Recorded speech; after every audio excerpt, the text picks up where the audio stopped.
Beneath the shifting sands and fractured stones of ancient Palestine lies a secret that may rewrite the origins of civilization itself. Long before the pharaohs carved their legacy into the Nile's banks, before even the first cities of Sumer, there may have stood a structure so vast, so impossibly precise, that it challenges everything we know about human history. Archaeologists speak of foundations buried deep beneath layers of sediment older than recorded time, aligned perfectly with the stars as they appeared over 12,000 years ago. Myths from distant cultures all whisper the same warning: a cataclysm, a flood, a forgotten age wiped clean by the sea. Yet here, hidden beneath the ruins and the silence, lies evidence that someone, or something, was building before the waters came. Who built this megastructure? What knowledge did they possess, and why does history seem determined to forget them? So sit back, relax, and let's dive into one of humanity's greatest enigmas: the world that existed before the Great Flood. High on a dusty hill in southeastern Turkey, surrounded by barren plains and the distant shimmer of the Taurus Mountains, stands a place that seems to defy time itself. The air here is dry, heavy with the scent of ancient stone and forgotten ages.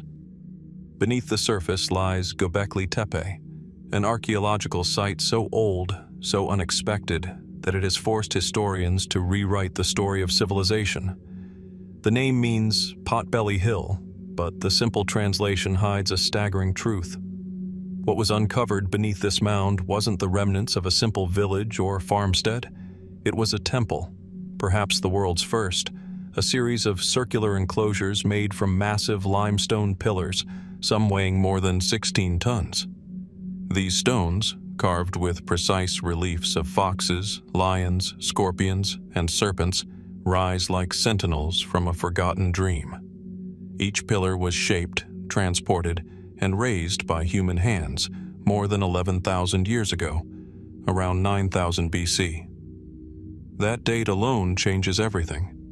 It places Göbekli Tepe at least 6,000 years before Stonehenge, and even before the invention of writing, the wheel, or metal tools. By every traditional measure, humans of that era should not have been capable of such engineering, artistry, or social organization. And yet, here it is, a monument of purpose and design built by hunter-gatherers who, according to the textbooks, were still roaming in small bands, surviving on wild grains and game. For decades, archaeologists assumed that monumental architecture came after the rise of agriculture and settled life. Cities, temples, and religion were thought to be products of civilization, not its cause. But Göbekli Tepe tells a different story. Its builders gathered not to farm, but to worship. And in doing so, they may have sparked the very social and spiritual changes that would lead to civilization itself. The discovery came in the mid-1990s, when a German archaeologist named Klaus Schmidt began excavating what local farmers had long mistaken for a simple hill. As he brushed away the soil, the tops of massive T-shaped pillars emerged. Beneath them lay a series of enclosures carefully buried under tons of sediment. Schmidt realized, to his astonishment, that the site had been deliberately covered, sealed, as if its builders wanted it hidden. But why? Some scholars suggest it was a ritual closure, a symbolic act marking the end of an era or the death of a belief system. Others believe the site's burial was an attempt to preserve something sacred, to protect it from the elements, or perhaps from something else. And then there are the carvings. The animal motifs, while beautiful, seem to carry meaning beyond decoration. Many appear to correspond with constellations in the night sky. Researchers using archaeoastronomy, a discipline that studies how ancient structures align with celestial patterns, have found that certain pillars appear to mirror the positions of stars as they were around 10,000 BC. Could Göbekli Tepe have been a kind of prehistoric observatory, a place where early humans tracked the heavens? This idea ties the site to other ancient traditions, from the pyramids of Egypt to the megaliths of Malta and the stone circles of Britain, all structures that seem mysteriously attuned to the cosmos. The same patterns repeat across continents and millennia, as though humanity has always sought to connect earth and sky. And yet, some theories push further still. A few researchers have suggested that Göbekli Tepe might preserve memories of a cataclysm, a disaster so profound that it reshaped early human history. Around the time the site was built, the Earth's climate was shifting rapidly. Ice sheets melted, seas rose, and legends of a great flood began to spread through ancient cultures from Mesopotamia to Palestine. Could Göbekli Tepe be the last echo of a forgotten civilization? One that rose before the deluge and left only these stones as proof of its existence? Mainstream archaeology is cautious. There's no concrete evidence for a lost advanced society, no trace of metal or writing or machines. The builders of Göbekli Tepe, as far as we know, used stone tools and human strength alone. Yet, the precision of the carvings, the scale of the architecture, and the complexity of its layout suggest knowledge far beyond what we once believed possible for that age. The greatest mystery may not be how they built it, but why?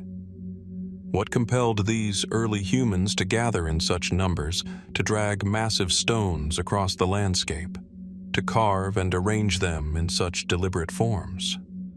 Were they worshipping gods, stars, ancestors, or something we no longer have words for?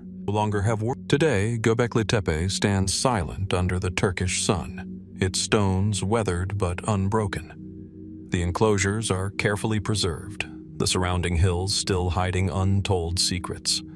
Only a small fraction of the site has been excavated. Beneath the earth, dozens, perhaps hundreds of yet unseen pillars wait in the darkness, untouched for millennia. Whatever the truth, it seems we have only begun to uncover the story. Perhaps, buried in the dust of time, Göbekli Tepe still guards the memory of humanity's first great awakening, and the unspoken question of who or what inspired it. As the dust of Göbekli Tepe settles, another name rises from the same ancient landscape, one that might hold even deeper secrets. Not far from the sacred hill, across the arid plains of southeastern Turkey, lies Karahantepe. Here, the wind hums through the stones, carrying echoes of an age so remote it borders on myth. At first glance, it seems like a scattered collection of limestone blocks and half-buried carvings. But step closer, and the illusion fades. Beneath the soil lies another vast sanctuary, older than any city, older perhaps than civilization itself. Archaeologists describe Karahantepe as part of the same cultural horizon as Göbekli Tepe, built by the same mysterious people over 11,000 years ago, around 9,000 BC. Yet, where Göbekli Tepe was dominated by towering pillars and open circles of worship, Karahantepe feels more intimate, more subterranean. Excavations have revealed intricate rooms carved directly into the bedrock, with smooth walls and stone benches arranged in deliberate symmetry. At the heart of one chamber stands a tall T-shaped pillar, surrounded by smaller ones, almost like an audience gathered around a speaker who has been silent for 12 millennia. But what sets Karahantepe apart are the faces. Dozens of carved human heads, some with wide, staring eyes and enigmatic expressions, emerge from the rock. They seem to watch, to bear witness. In one chamber, a three-dimensional human face, sculpted from living stone, protrudes from the wall, its gaze fixed eternally forward.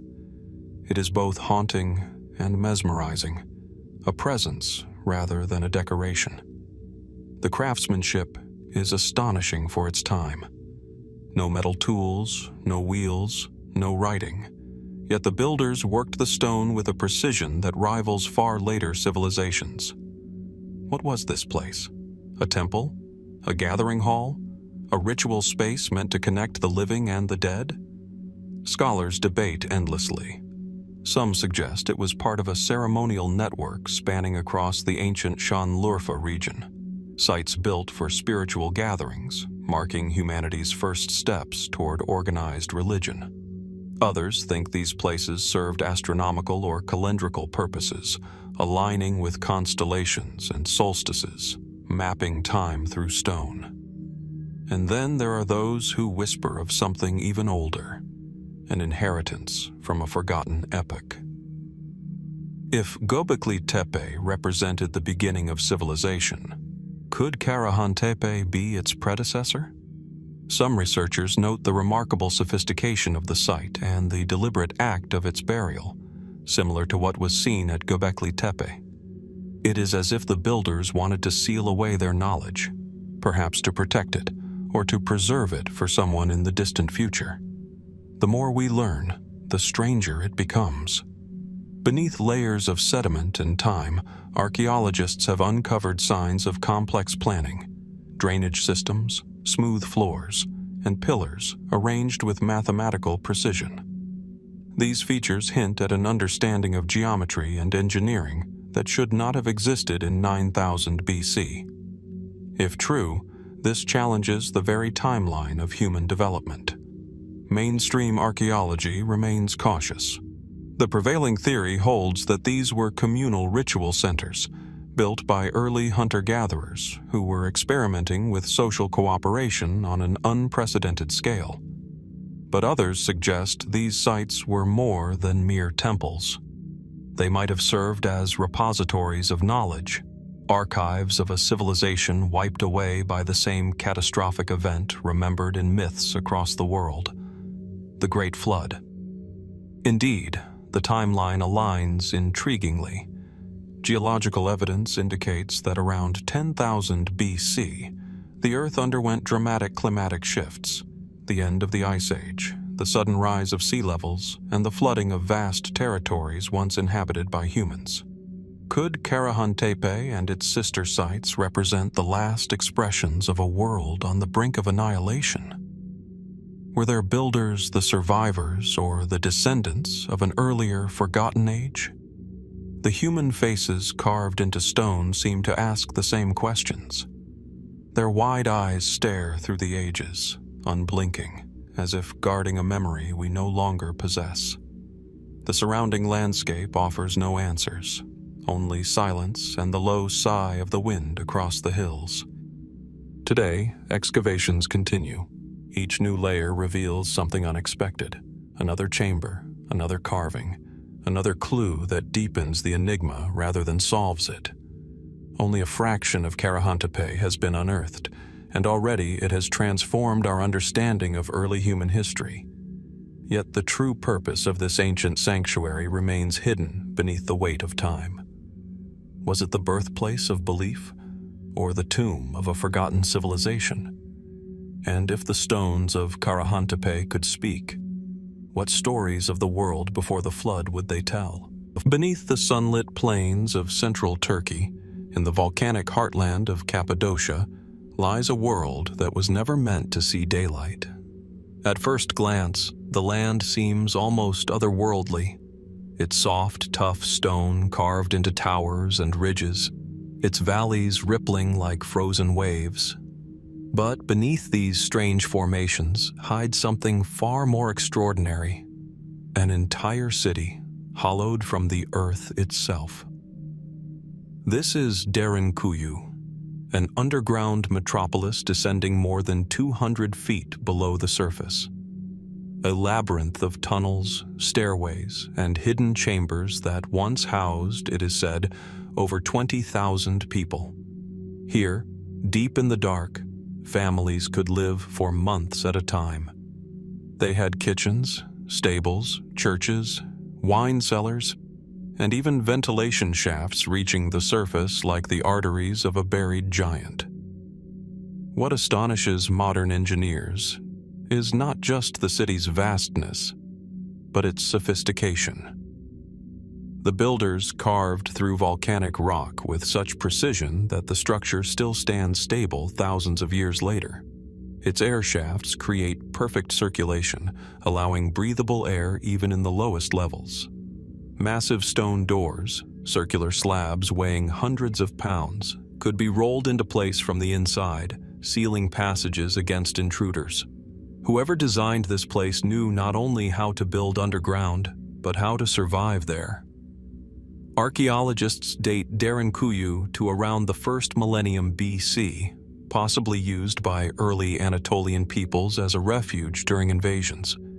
Yet, beneath those accepted timelines lies something more unsettling. Local legends, and a growing number of researchers, suggest the city's foundations may be far older. Some point to signs of deeper, unexcavated layers, carved differently from the known levels, perhaps remnants of a forgotten phase of construction. Could Derinkuyu have been built atop something much older? Something from a time when the world itself was changing? The question lingers because the site's purpose remains ambiguous. If it was simply a shelter from war, why build so deep, so vast, and so ingeniously? Why construct an entire civilization beneath the ground? One theory links Derinkuyu to the turbulent end of the last ice age, around 10,000 BC, when global temperatures rose sharply and floods reshaped continents.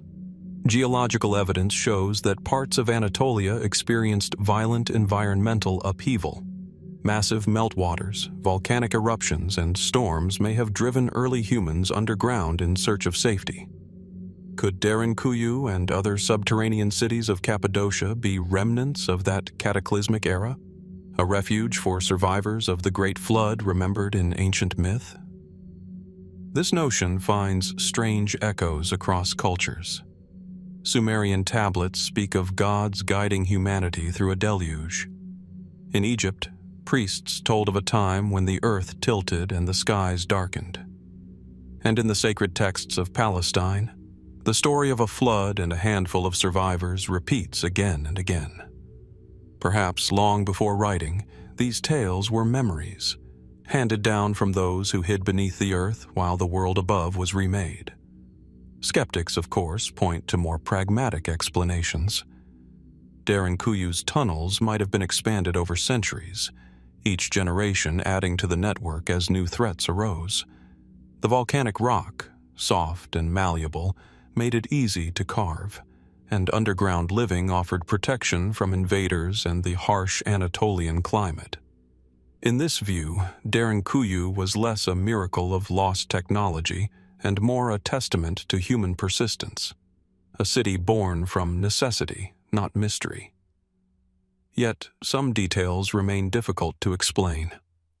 The sheer scale of the engineering, the precision of its ventilation, the uniformity of its passageways, all suggest planning at a level rare even in later civilizations.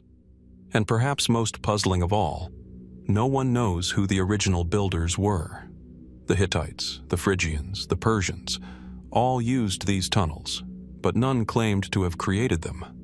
Even in ancient times, the people of Cappadocia called them the works of the Old Ones. What knowledge did these Old Ones possess? Were they ordinary humans adapting to extraordinary conditions, or the last inheritors of an older, vanished world? The deeper one descends, the harder it is to ignore the feeling that Derinkuyu is not merely a shelter, but a message carved in stone, a record of survival and perhaps a warning. Today, most of the tunnels remain unexplored. The known passages are only a fraction of what lies hidden beneath the rock. Somewhere below the last excavated chamber, deeper corridors extend into darkness, sealed by time and mystery. If the earth were to give up its final secret, what might we find waiting in those depths? Another level of human history, or the trace of something far older buried beneath the memory of the flood.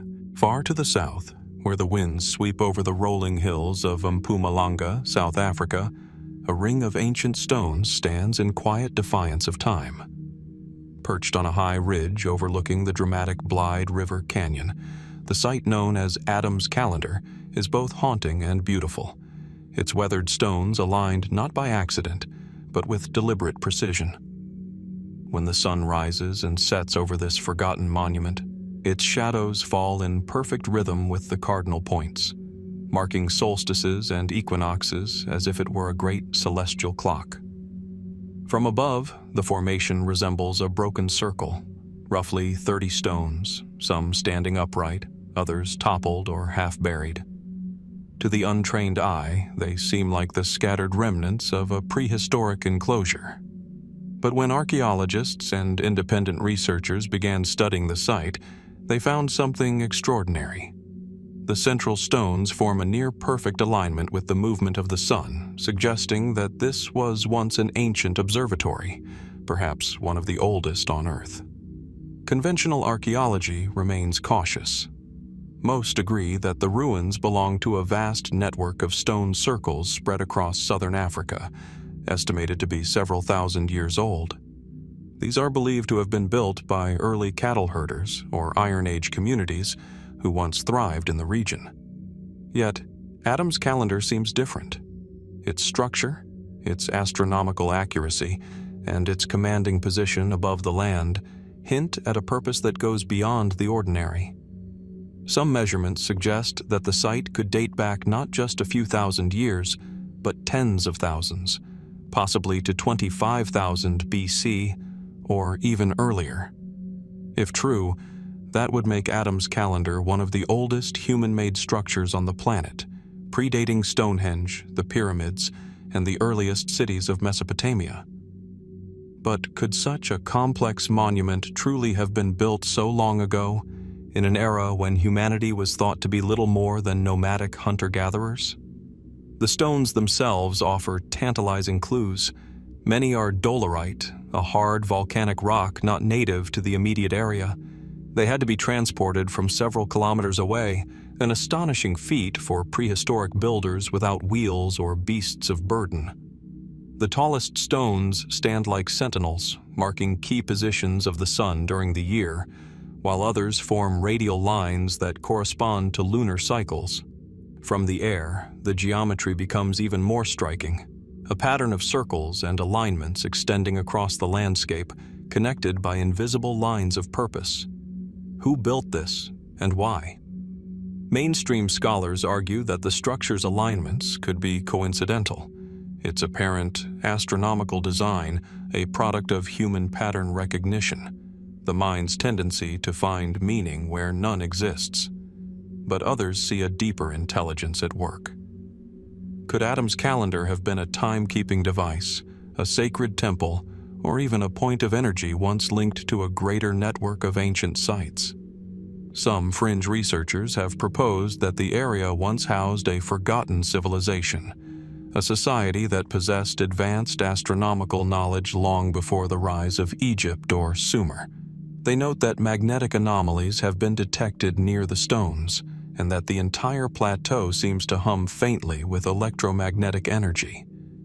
It's a controversial claim, but it adds another layer to the enigma. The indigenous legends of the region only deepen the mystery.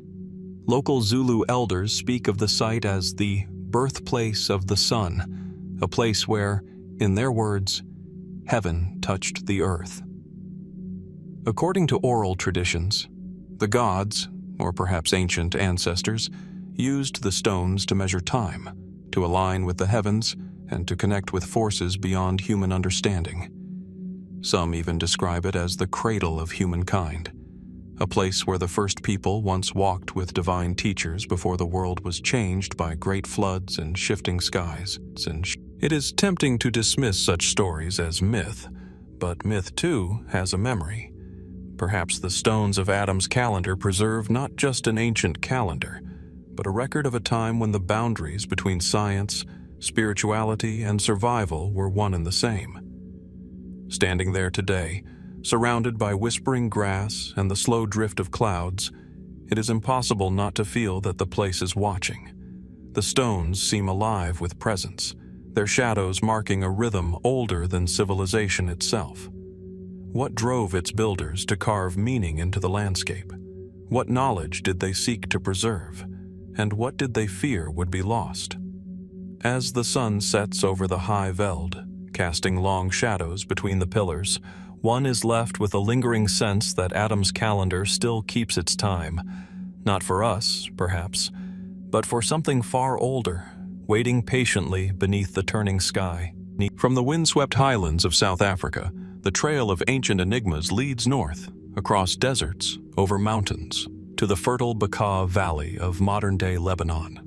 Here, on a vast plateau framed by rugged hills, lies one of the most puzzling sites ever built by human hands, Baalbek.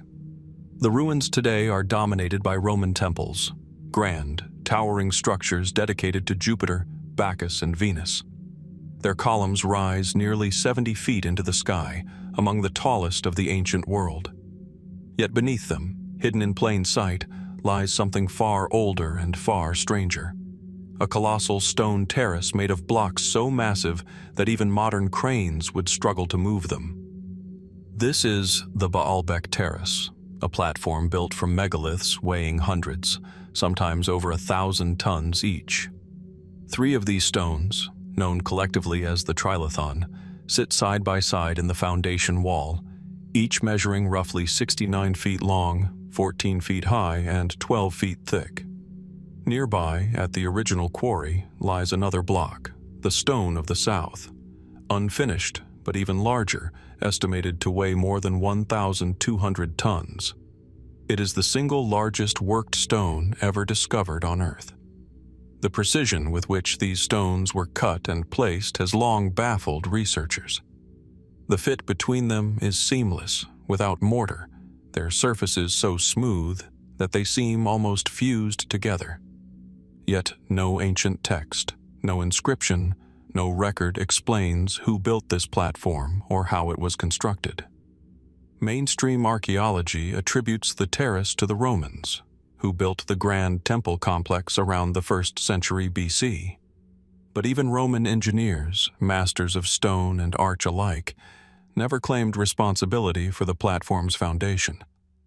Some scholars suggest the Romans merely expanded an earlier structure, a far older base that may have predated them by thousands of years.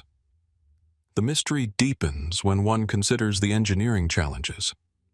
How could builders in antiquity, with no steel cranes or heavy machinery, have transported such enormous stones from the quarry, nearly a kilometer away, and raised them into place with such precision?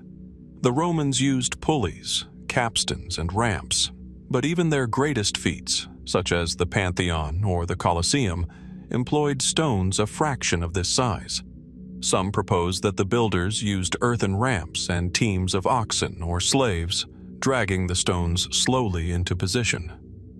Others speculate about a lost technique, perhaps involving water, vibration, or some forgotten method of reducing weight or friction. Still, no definitive explanation exists.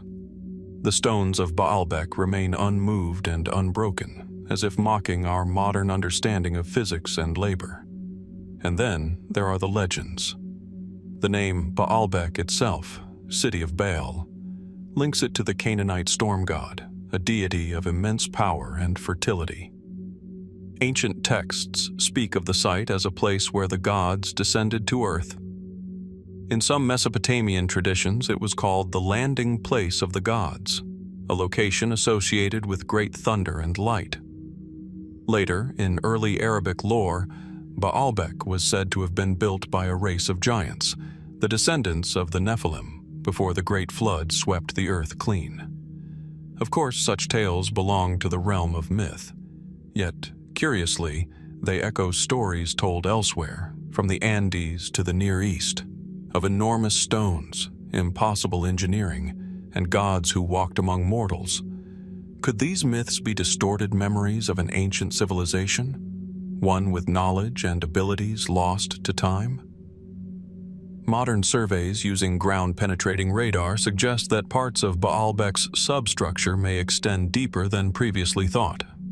Some researchers believe the visible terrace might only be the uppermost layer of a much older foundation, a platform whose origins could reach back to the dawn of known history, perhaps even before 10,000 BC.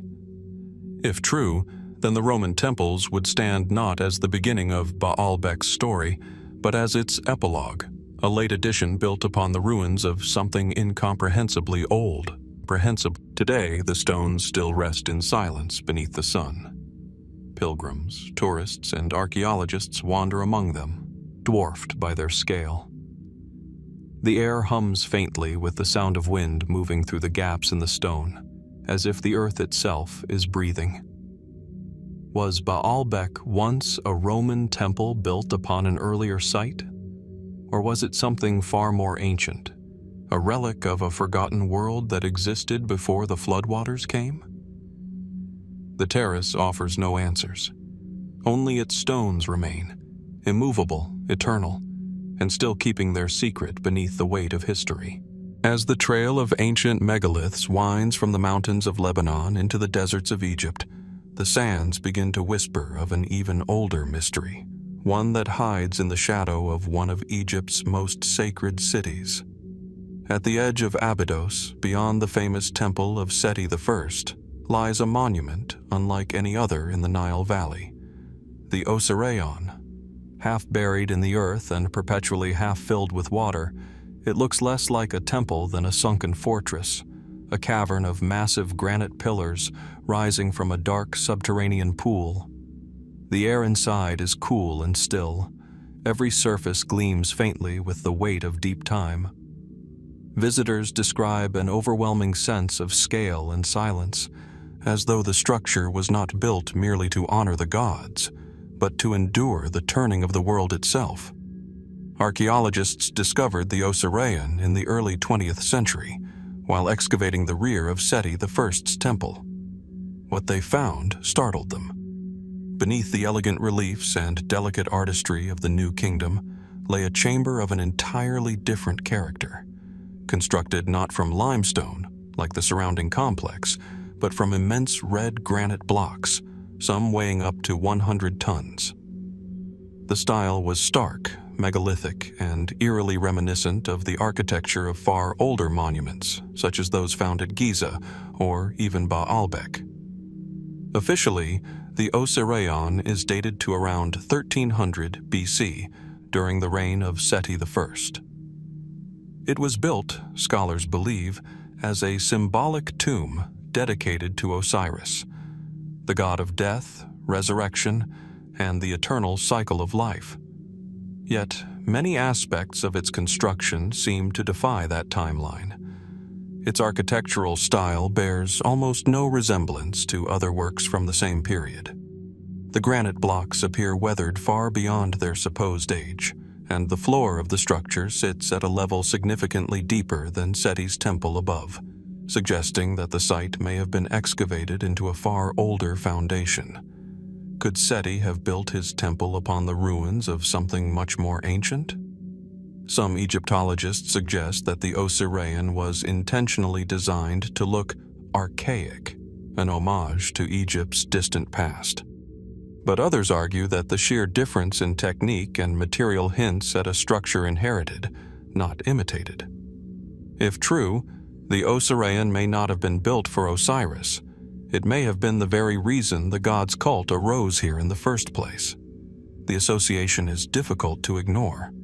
Osiris, the resurrected god, was said to have been buried in Abydos, the place where life and death were joined.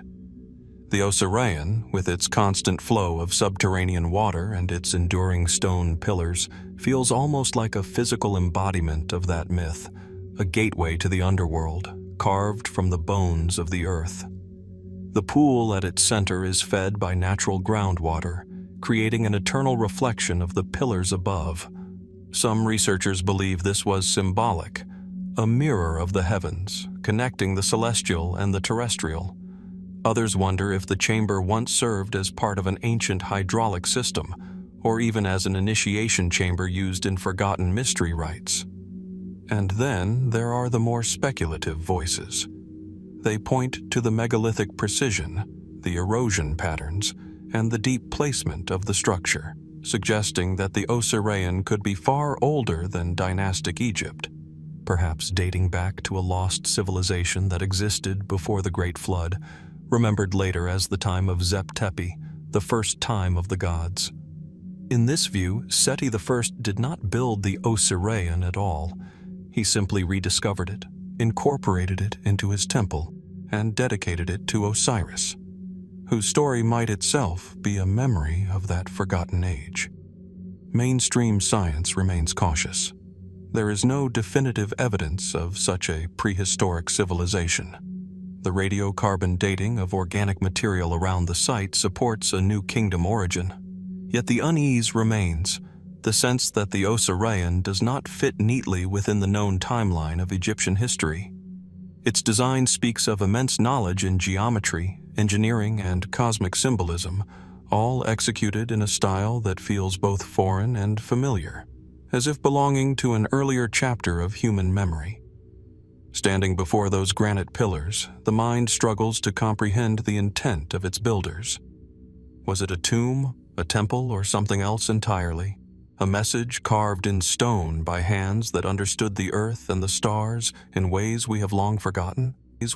O day, the waters still rise and fall within its chambers as they have for thousands of years. The reflection of its pillars ripples softly, distorting the line between reality and myth. Perhaps the Osireion was not meant to be understood, but remembered. A monument to an age when humanity first began to ask what lies beyond death, and who, if anyone, still waits in the silence beneath the sand. As the camera drifts southward across the sands of Egypt, the fertile green of the Nile fades into an endless sea of ochre and gold. The horizon flattens, the air trembles with heat, and silence takes on a weight of its own.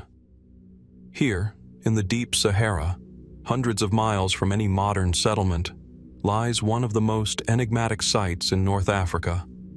A circle of stones, weathered and ancient, standing quietly in a place once believed to have been the cradle of something far older than civilization itself. This is Nabta Playa. At first glance, it seems unremarkable, a scattering of upright stones surrounding a shallow depression in the desert floor. But appearances can deceive. For beneath this desolation lies evidence of an astonishing past, one that stretches back to around 7000 BC, long before the rise of dynastic Egypt, and even before the first known settlements along the Nile.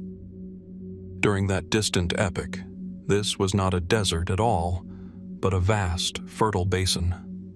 Seasonal rains filled its dry lakebed, turning it into a lush savanna dotted with grasses, animals, and early human communities.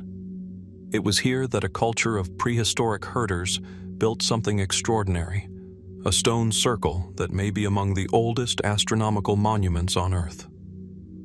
Archaeologists who have studied the site describe it as a kind of ancient observatory, its megaliths carefully aligned to mark the summer solstice and the rising of certain stars. The people of Nabta Playa, it seems, possessed not only an awareness of the heavens, but also the mathematical precision to encode that knowledge in stone. This alone would make the site remarkable. Yet, the mystery runs deeper. Scattered across the area are larger monoliths and subterranean structures, stone-lined pits, corridors, and arrangements whose purpose remains uncertain. Some scholars have suggested these may have served ritual or ceremonial functions connected to fertility or the cycles of rain. Others see echoes of proto-religious symbolism that would later reappear in the myths and temples of ancient Egypt. Could Nabta Playa represent the earliest blueprint of Egyptian cosmology? The evidence tempts such speculation. The alignment of stones with the star Sirius, for example, mirrors later Egyptian reverence for that same celestial body, which heralded the annual flooding of the Nile. The site's orientation toward the solstice may have provided a model for the solar symbolism that became central to Egyptian religion. Even the presence of buried cattle bones, ritual offerings perhaps, suggests a spiritual continuity stretching from the Neolithic Sahara to the dynastic world that followed. And yet, many questions remain unanswered. How did these early pastoralists, with simple tools and limited technology, achieve such astronomical precision? What compelled them to invest such effort in aligning their monuments to the stars? Was Nabta Playa merely a calendar for tracking the seasons, or something more profound, a sacred map of the heavens designed to connect human life with the eternal order of the cosmos?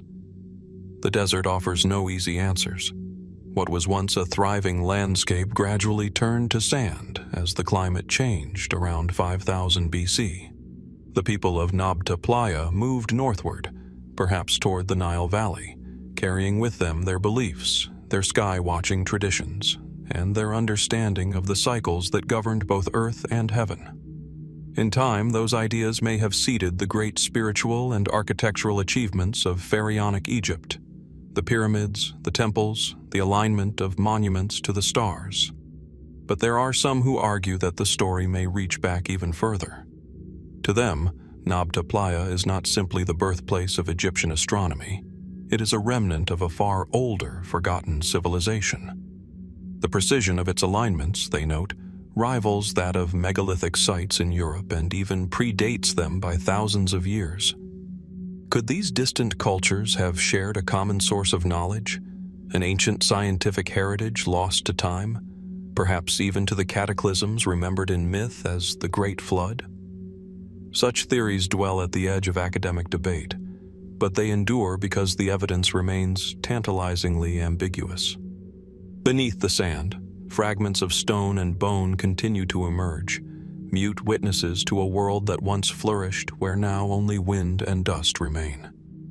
Some of these artifacts suggest social organization, ritual activity, and a symbolic understanding of life and death that defies the simplicity we often assign to prehistoric peoples.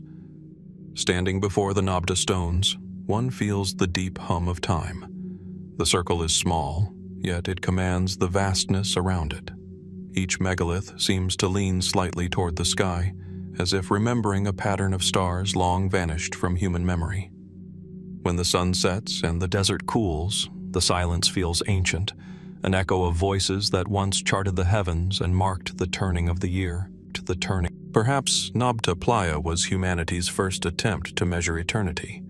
Or perhaps it was a message left behind by a civilization whose story we have barely begun to uncover.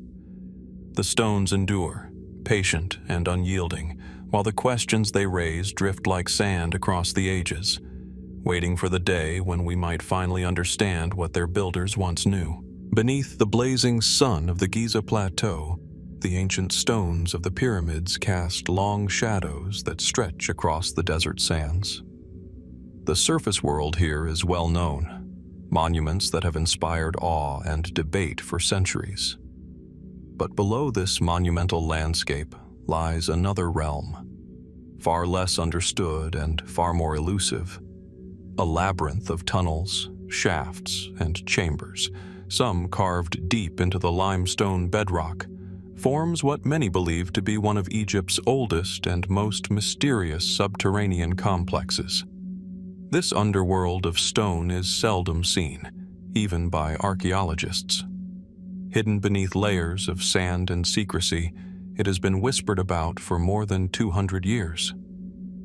Ancient Greek historians like Herodotus spoke of vast underground halls beneath Giza, chambers where the river once flowed, he wrote, and where the kings of old lie in stone coffins. For centuries his words were dismissed as myth. But in modern times, scattered discoveries beneath the plateau have revived the old stories. At first glance, the tunnels seem functional, part of the architectural logic that runs through all of Egypt's great monuments. Yet the deeper one descends, the more enigmatic they become. Beneath the Great Pyramid, the so-called subterranean chamber sits unfinished, cut directly into the bedrock. Its narrow descending passage plunges far below the pyramid's base, ending in a rough, windowless void. Some see it as an abandoned project, a false start in the pyramid's construction. Others suspect it had an older purpose, one that predates the monument itself. Nearby, under the causeway that links the pyramids to the Valley Temple, lies another system of passageways, some now flooded, others sealed. Explorers of the 19th and early 20th centuries described winding corridors leading to chambers filled with stagnant water, what they called the Osiris shaft. Modern excavations have confirmed the structure exists, a series of vertical shafts descending more than 100 feet into the limestone, connecting several levels of stone-cut rooms. The lowest chamber, accessible only by rope and air tanks, contains a central granite sarcophagus surrounded by smaller niches carved into the walls. Egyptologists have labeled it a symbolic tomb of Osiris, the ancient god of the underworld and resurrection. To them, the complex was likely part of a ritual landscape, a place where initiates reenacted the myth of death and rebirth. But not everyone agrees. Some researchers, pointing to the depth, scale, and geological precision of the tunnels, believe they were cut thousands of years earlier, perhaps even before the rise of dynastic Egypt. Could the Giza Plateau have been hollowed out by an earlier civilization, long before the pharaohs claimed it? It's a question that lingers, impossible to prove, yet difficult to dismiss. The smoothness of the cuts in certain passages, the accuracy of alignment, and the apparent knowledge of subterranean water channels all hint at engineering beyond what is typically attributed to the Old Kingdom. There are also older traditions that speak of something hidden beneath Giza. Ancient texts refer to a hall of records, said to preserve the knowledge of a world destroyed by flood, a world that existed before Egypt itself. Mainstream scholars treat these tales as symbolic, the poetic language of myth. But for others, they are faint echoes of a lost epoch, a time when humans, or beings resembling them, mapped the stars and built in harmony with cosmic cycles. Modern surveys have detected anomalies beneath the plateau, unexplored cavities, magnetic irregularities, and sections where sonar readings suggest the presence of hollow spaces. Official statements describe these as natural formations or construction voids. Yet the idea that something more lies below persists, quietly fueled by each new discovery. Even restricted access has added to the mystique. Whole areas beneath Giza remain off-limits to the public and to most researchers. It's easy to let imagination fill those hidden corridors. Were these tunnels once used for initiation rites, their walls lit by flickering oil lamps as priests descended into the earth to face symbolic death? Were they ancient water channels that once connected to the Nile, used to move stone or to guard the city of the dead? Or could they be remnants of a civilization erased from history, one that understood the geology and geometry of this sacred plateau long before the Great Pyramid rose above it? The subterranean complex beneath Giza is more than just an archaeological curiosity. It is a riddle carved into the bones of the earth. Every passage cut through limestone seems to hum with forgotten intention. Every sealed doorway hints at a truth withheld by time. And when one stands upon the plateau at sunset, as the wind moves softly over the sand, it's difficult not to wonder what still sleeps beneath. How deep do these tunnels truly go? What secrets remain entombed in the silence below?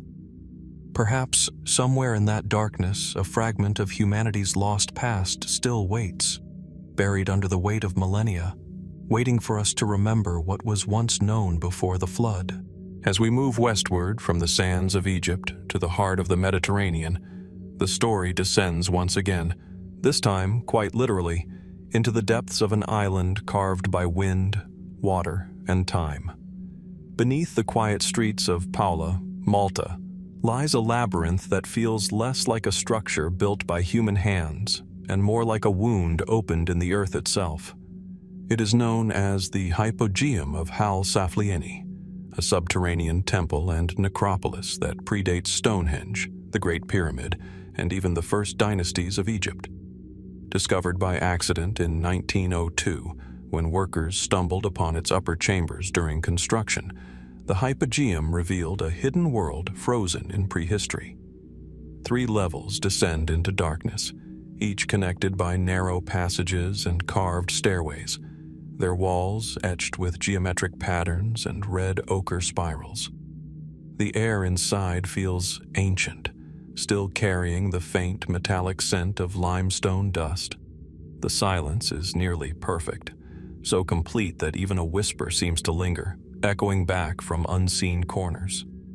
Archaeologists date the site to around 3600 BC, placing it within Malta's Neolithic temple-building period.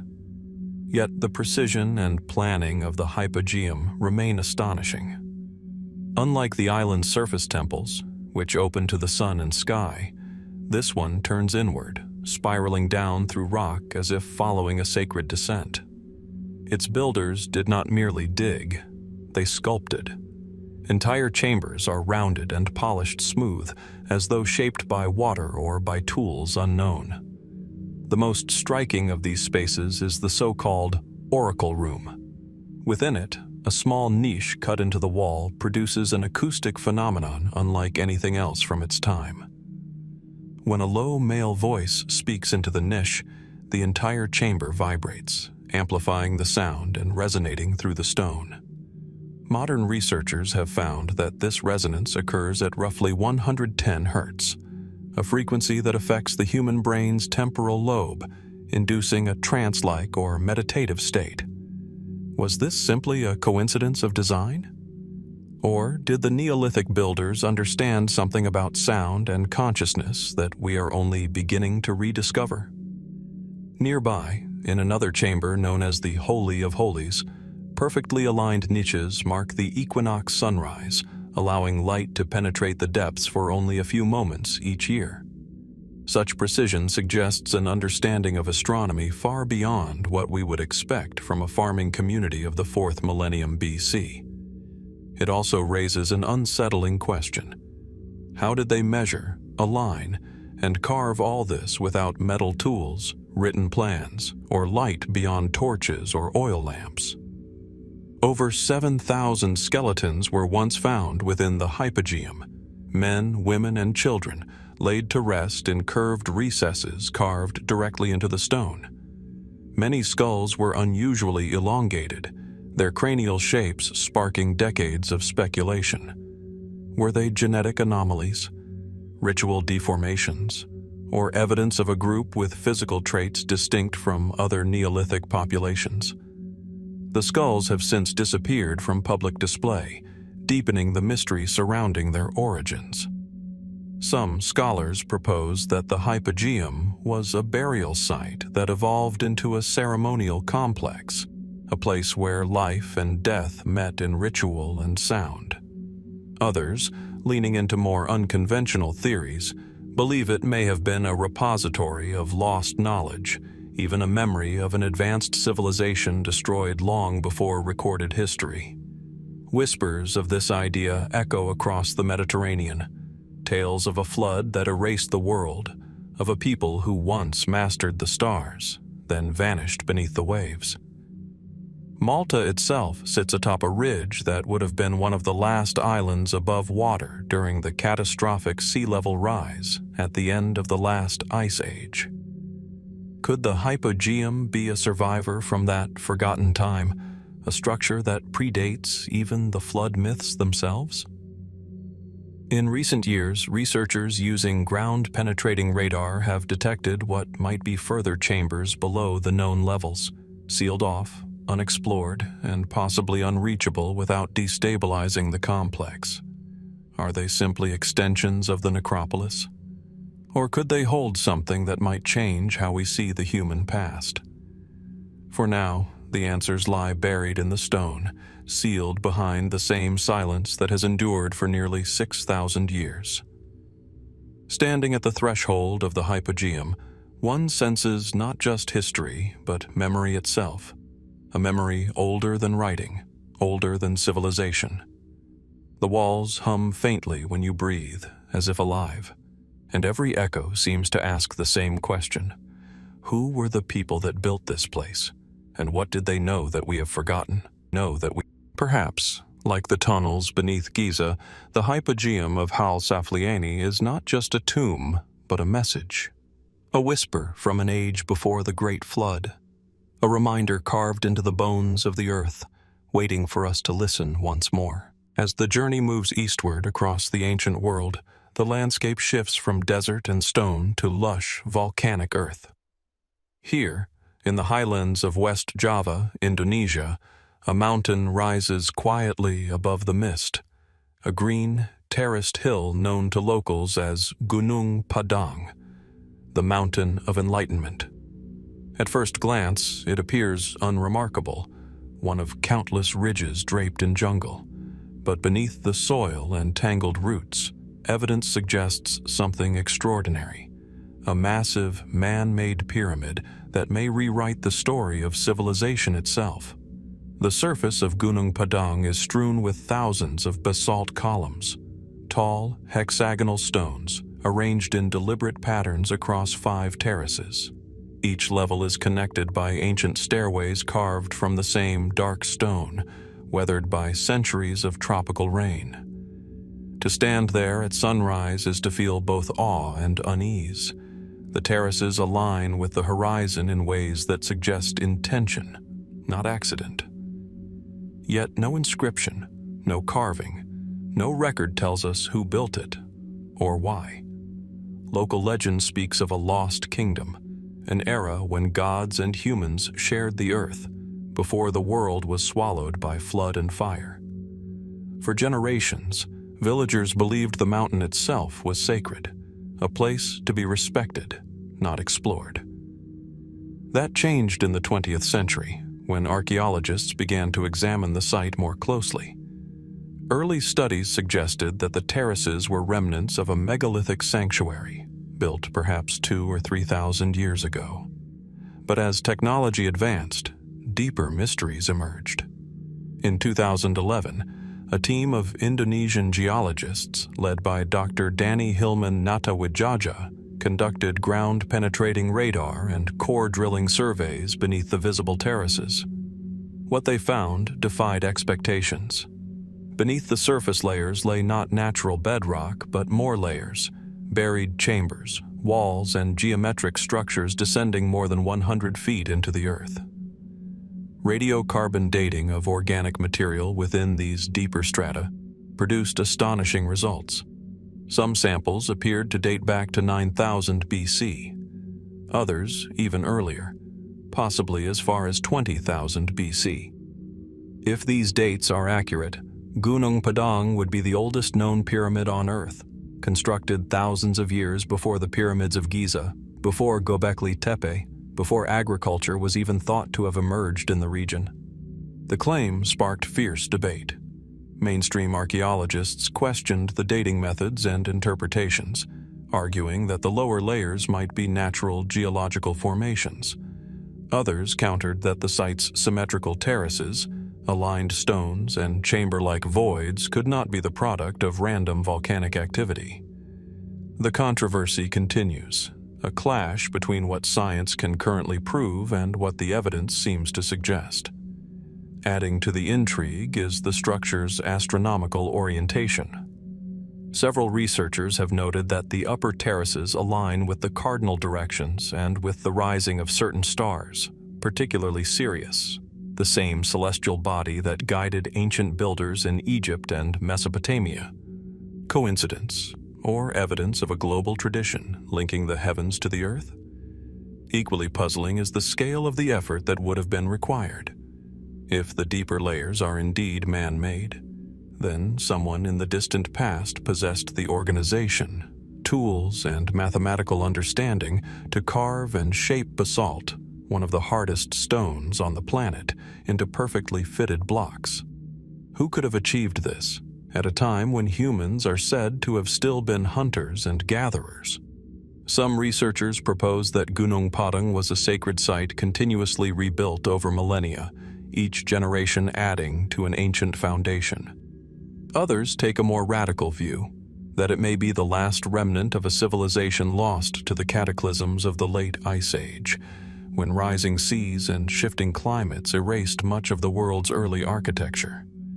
There is, too, the haunting possibility that the mountain hides more than we have yet uncovered. Subsurface scans hint at large, hollow cavities buried deep within, sealed chambers that no one has entered in living memory. Are they empty voids, or do they hold relics from a forgotten age? For now, excavation is limited, the site protected, and the mystery unresolved. Standing on the summit, with the mists of Java swirling below and the calls of distant birds echoing through the valleys, one can't help but feel the weight of time pressing from beneath the ground. The stones, dark and ancient, seem to hum faintly with the memory of an age that once was, and perhaps the warning of one that will come again. If the buried structures of Gunung Padang truly predate every known civilization, then human history may be far older and more complex than we dare to imagine. Could this mountain be the final testimony of a world lost to the Great Flood, its builders forgotten, their knowledge buried under ash, water, and time? The answer lies somewhere beneath the basalt and the silence, a secret waiting in the earth, where myth and memory converge. Across the vast expanse of the Pacific Ocean, beyond the coral atolls and turquoise lagoons of Micronesia, lies one of the world's strangest ancient cities. Hidden among the mangrove forests off the island of Pohnpei, it rises silently from the sea, a labyrinth of black basalt walls and canals known as Nan Madol. Seen from above, it resembles a drowned metropolis, its ruins stretching across nearly 100 small islets connected by narrow waterways. To stand there is to feel that you've stepped into the memory of another age, one that should not have been capable of such engineering. The stones that make up Nan Madol are immense, some weighing as much as 50 tons each. They are stacked in a crisscrossing, log-like pattern, forming walls that reach more than 20 feet high and are as thick as those of medieval castles. Yet there are no quarries on these islets, no sign of how such massive basalt columns were transported, lifted, or perfectly aligned. The city seems to rise straight from the ocean floor, defying logic and history alike. Archaeologists date the site to around 1200 BC, built by the Saudeleur dynasty, who ruled until the 17th century. According to local tradition, the founders were not ordinary men but twin sorcerers who came from the West, bringing with them knowledge of levitation and stoneworking. The legend tells that they floated the basalt logs through the air, guided by chance and divine power. At first glance, the story sounds mythic, but it hints at a profound truth. The technology or understanding required to build Nan Madol has not yet been fully explained. The city's layout is unlike anything else in Oceania. More than 90 artificial islets were constructed atop a coral reef, separated by a network of tidal canals. At its center stand the royal and ceremonial complexes, Nandawas and Pinering, where high walls enclose tombs of ancient rulers. Beneath the surface, divers have found submerged structures extending even deeper into the lagoon, suggesting that parts of Nan Madol were built before sea levels rose to their current height. Could this mean that the city's foundations date back to a much earlier epoch, perhaps one erased by the very flood myths shared across the world?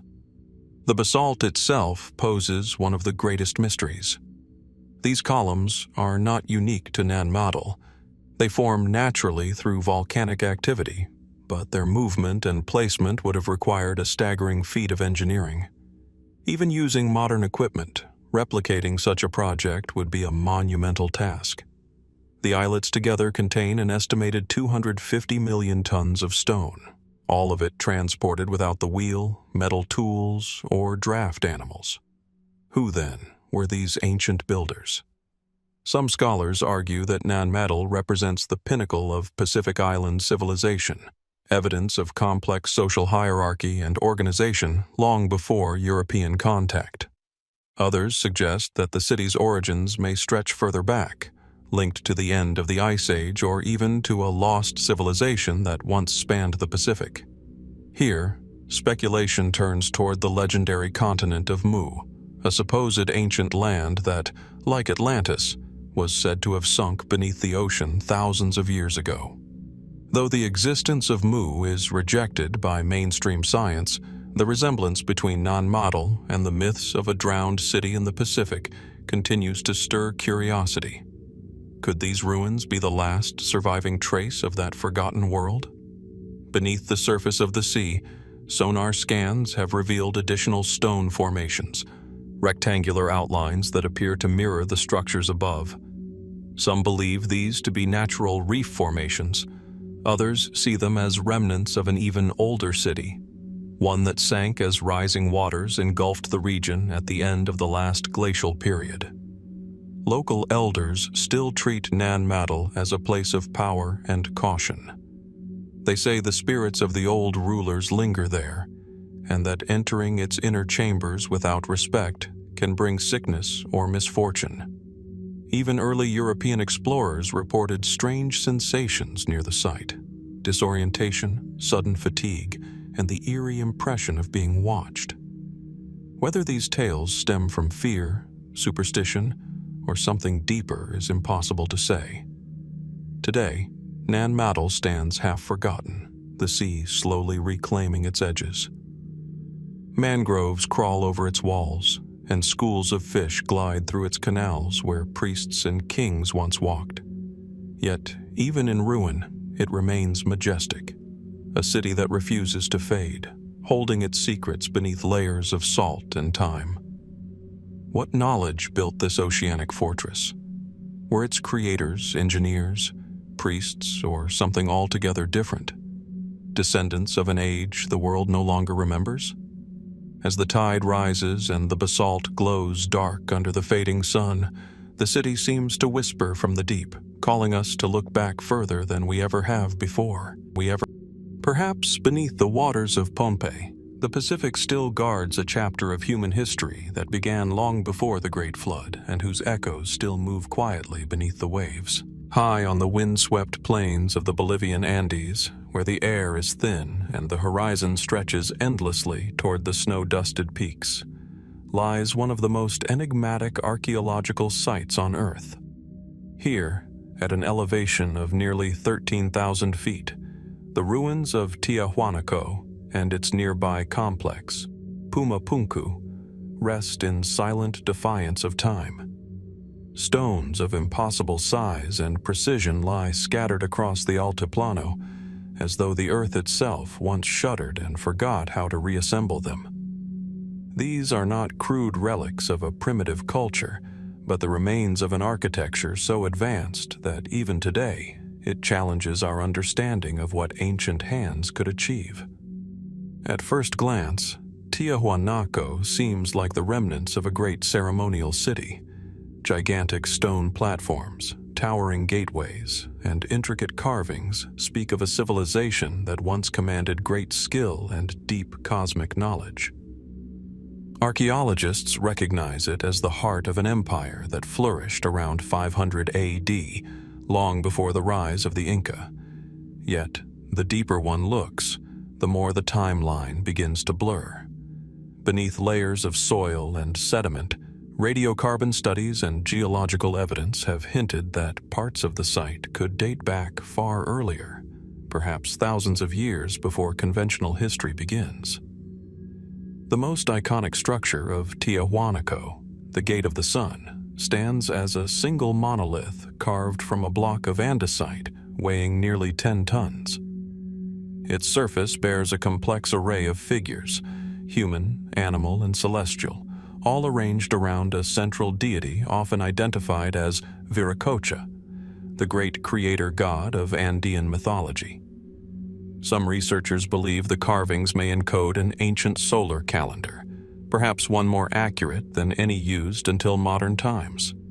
Others propose that it records a moment of cosmic catastrophe when the heavens shifted and the world was remade. A short distance from Tiahuanaco lies an even greater enigma: Puma Punku. What remains there looks less like a ruin and more like the shattered pieces of an enormous puzzle. Gigantic blocks of red sandstone and gray andesite, some weighing over 100 tons, are cut with such precision that they interlock perfectly, forming shapes so exact they resemble the precision of modern machine tools. Edges are razor-sharp, angles are true to fractions of a degree, and holes appear to have been drilled with a technology unknown in the ancient world. How could such work have been accomplished with nothing more than stone hammers and bronze chisels, as conventional archaeology suggests? The alignment of these ruins adds to the mystery. Tiahuanaco is precisely oriented to the cardinal directions, its structures seemingly aligned with astronomical events such as solstices and equinoxes. Some researchers believe this indicates the builders possessed not only advanced engineering, but also a profound understanding of celestial cycles. Yet when the astronomical alignments are calculated, they appear to match the position of the stars, not as they are today, but as they would have appeared around 15,000 BC, an era long before known civilization. Could this suggest the site was originally constructed in a forgotten epoch, later reused and rebuilt by later cultures? Local legend offers its own explanation. The Aymara people say Tiahuanaco was built by the gods themselves in a single night, using their power to move and shape the stone. The god Viracocha, it is said, emerged from the waters of Lake Titicaca to bring light to a darkened world and create humanity. Then, when the people turned corrupt, he destroyed them in a great flood. When the waters receded, only the stones of his city remained, a myth eerily reminiscent of stories told in distant corners of the world, from Mesopotamia to the Pacific. Modern theories range widely. Some suggest Tiahuanaco and Puma Punku were centers of a highly advanced pre-Incan culture whose knowledge was lost after a sudden cataclysm. Others venture further, proposing they are remnants of an even older civilization, perhaps survivors of a global flood that wiped out a technologically sophisticated world tens of thousands of years ago. A few speculate about extraterrestrial involvement, pointing to the mathematical precision and unexplained methods of stonework as signs of knowledge beyond human capability. Yet, for all the speculation, no definitive answer has emerged. The stones remain, silent and immovable, as if guarding a secret that predates human memory. Excavations have revealed fragments of tools, pottery, and bones, but never the blueprints of their creation, never the spark that could explain how such perfection came to be. As the sun sets over the Andes, the golden light catches the sharp edges of Puma Punku's H-shaped stones, casting long shadows across the plain. Wind sweeps through the ruins, whispering through corridors that once echoed with ritual and song. Were these the works of an ancient empire lost to time, or echoes of something even older, a civilization erased by the turning of the earth and the rise of the seas? Perhaps, beneath the highland dust and myth, Tiahuanaco and Puma Punku hold the memory of a world that ended long before history began, a memory carved in stone, waiting for us to remember.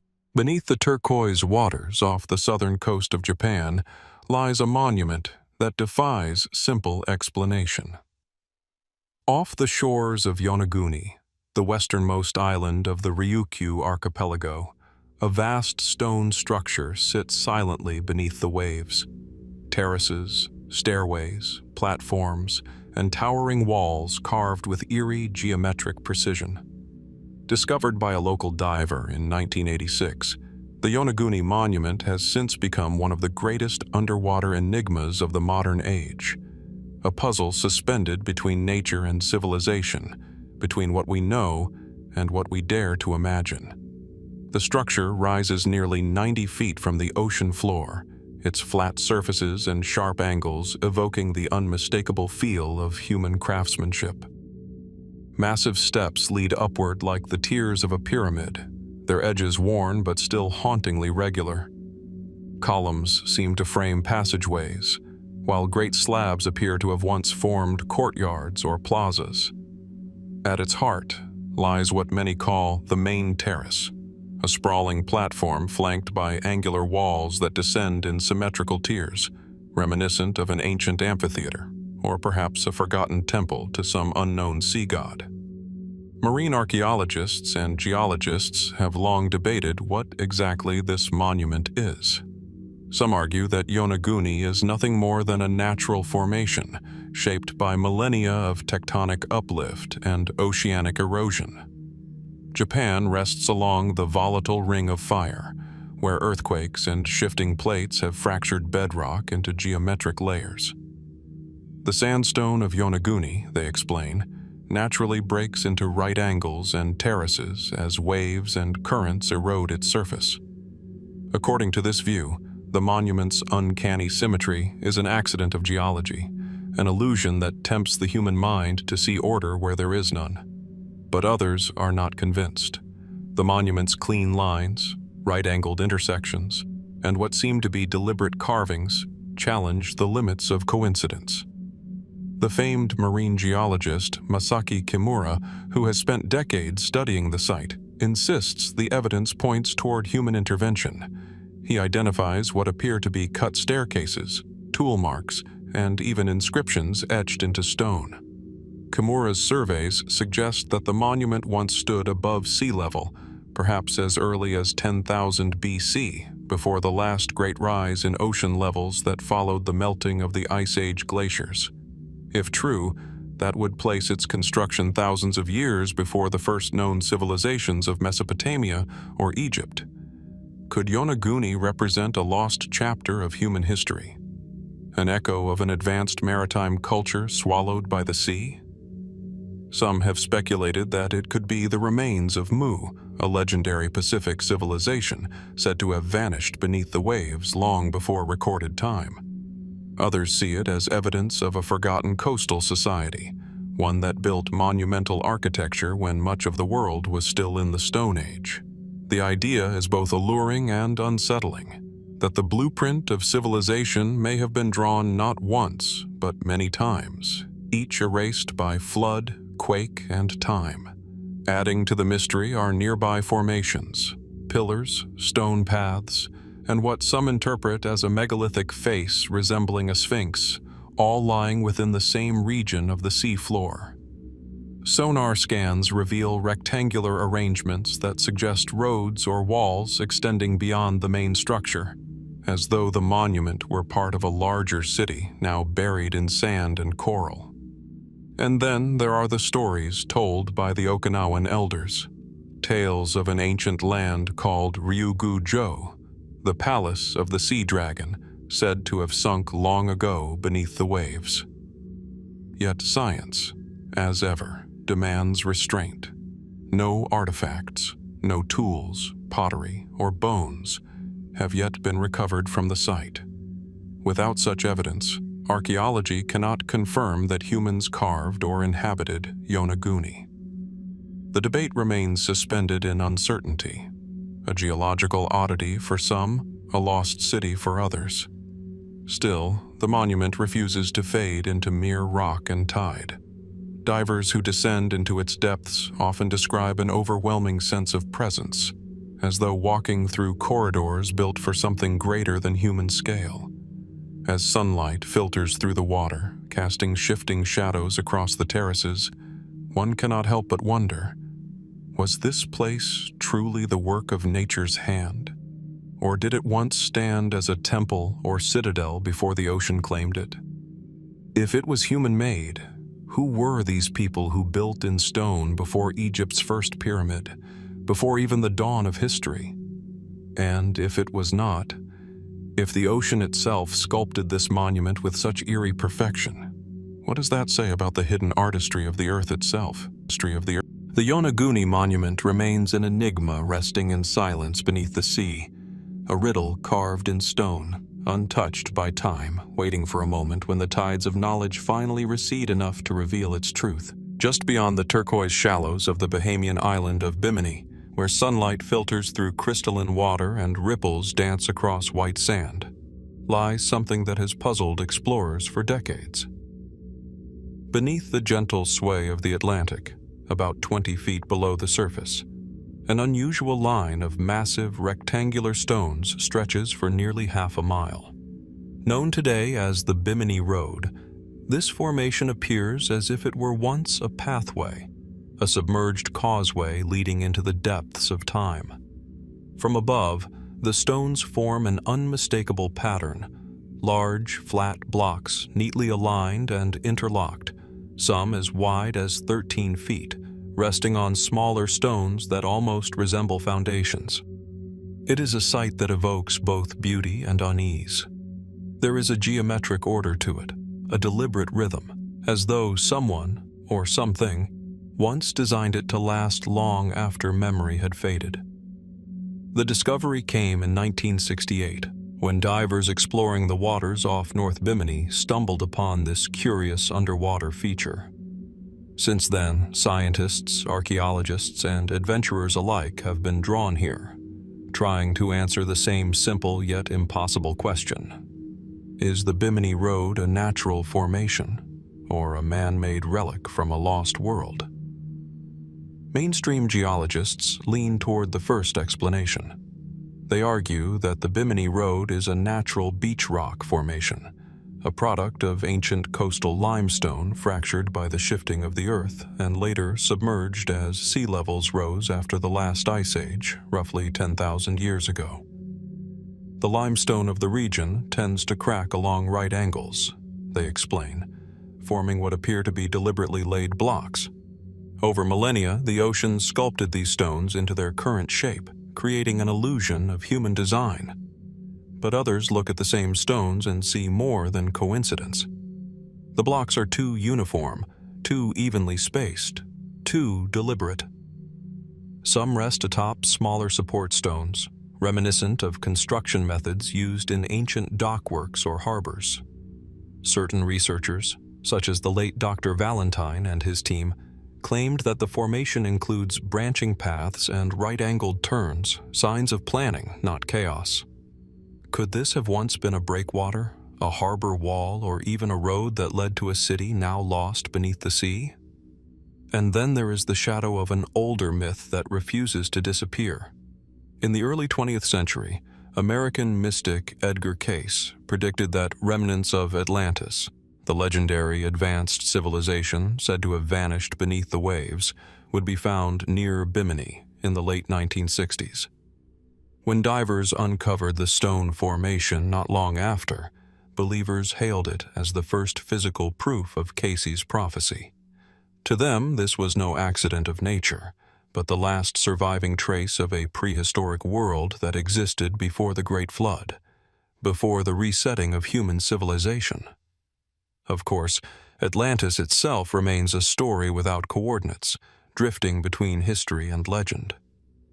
Yet, the timing of Bimini's discovery and Cayce's prediction has kept the mystery alive. Some suggest that Bimini was once part of a larger landmass, perhaps a sunken portion of the Caribbean shelf, that vanished when rising seas engulfed the world's coastlines around 9000 BC. Others go further still, imagining a vast pre-Diluvian culture that built megalithic structures across the globe, from the pyramids of Egypt to the ruins of Yonaguni and the terraces of Baalbek long before written history began. Skeptics counter that the human eye has a habit of imposing patterns where none exist. Pareidolia, the mind's instinct to find order in chaos, can make a natural formation appear like the remnants of civilization. Yet when divers swim along the Bimini stones, tracing their path through the clear blue water, it is difficult not to feel a sense of intention behind them. The angles, the layering, the continuity, they whisper of hands that once shaped them, of a forgotten world reclaimed by the sea. Even modern surveys have not closed the case. Some scientists have identified multiple layers of stone beneath the main formation, suggesting that the Bimini Road might not be a single geological event, but the result of sequential activity, natural or otherwise. Could it be that both sides are partly correct? That nature built the foundation and humans, long ago, adapted it for their own use? Today, the Bimini Road remains both silent and eloquent. The tides move across it endlessly, the light playing over its surface like shifting memories. Whether it is a quirk of geology or the remnant of a lost civilization, it continues to hold its secret close, resting on the edge of the known world. And as the current sweeps across those ancient stones, one cannot help but wonder, how many other roads lie beneath the sea, leading to places that history has forgotten? As the desert sun rises over the northeastern edge of modern Cairo, its light falls upon a quiet landscape where the past barely whispers. This is Heliopolis, the ancient city of the sun. Once one of the most sacred places in all of Egypt, it now lies buried beneath layers of dust and time, surrounded by modern streets and apartment blocks. Yet beneath the earth, archaeologists believe there are remnants of something extraordinary, fragments of stone that may trace back not just to the dawn of Egyptian civilization, but to an era long before it. Here stood the Temple of the Sun, the great sanctuary of Ra, the creator god. The Greeks called this place Heliopolis, but to the Egyptians, it was known as Iunu, the Pillar City. Its obelisks once pierced the sky like frozen rays of sunlight. Priests, astronomers, and scholars gathered here to study the heavens and the cycles of creation. It was the spiritual heart of Egypt's oldest myths, the place where, according to legend, the first sunrise illuminated the primeval mound that emerged from the waters of chaos at the beginning of time. This concept, the Zep Tepi, or first time, is central to ancient Egyptian cosmology. It describes the mythical age when the gods walked the earth alongside humankind, establishing the laws of civilization. To the ancient priests of Heliopolis, their temple wasn't merely a monument. It was a recreation of that sacred moment when the world first came into being. The stones themselves, they believed, carried the memory of creation. But as archaeologists began to unearth what remains of Heliopolis, a curious question emerged. Beneath the known temple ruins, some dating back more than 4,000 years, they found signs of even older foundations. Massive stone blocks, eroded by time and water, rest far below the visible structures. These megalithic remnants appear to predate the dynastic period of Egypt altogether. Could the origins of Heliopolis extend beyond the age of the pharaohs, into a forgotten chapter of human history?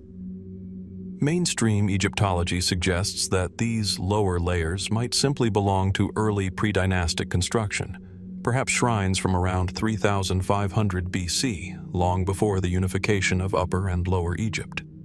Yet the precision and scale of some of the buried stones raise unsettling possibilities. Some researchers argue that the oldest foundations may have been part of an even earlier complex, built when the Nile Valley was still recovering from the floods that followed the last ice age. The ancient texts themselves seem to hint at something older.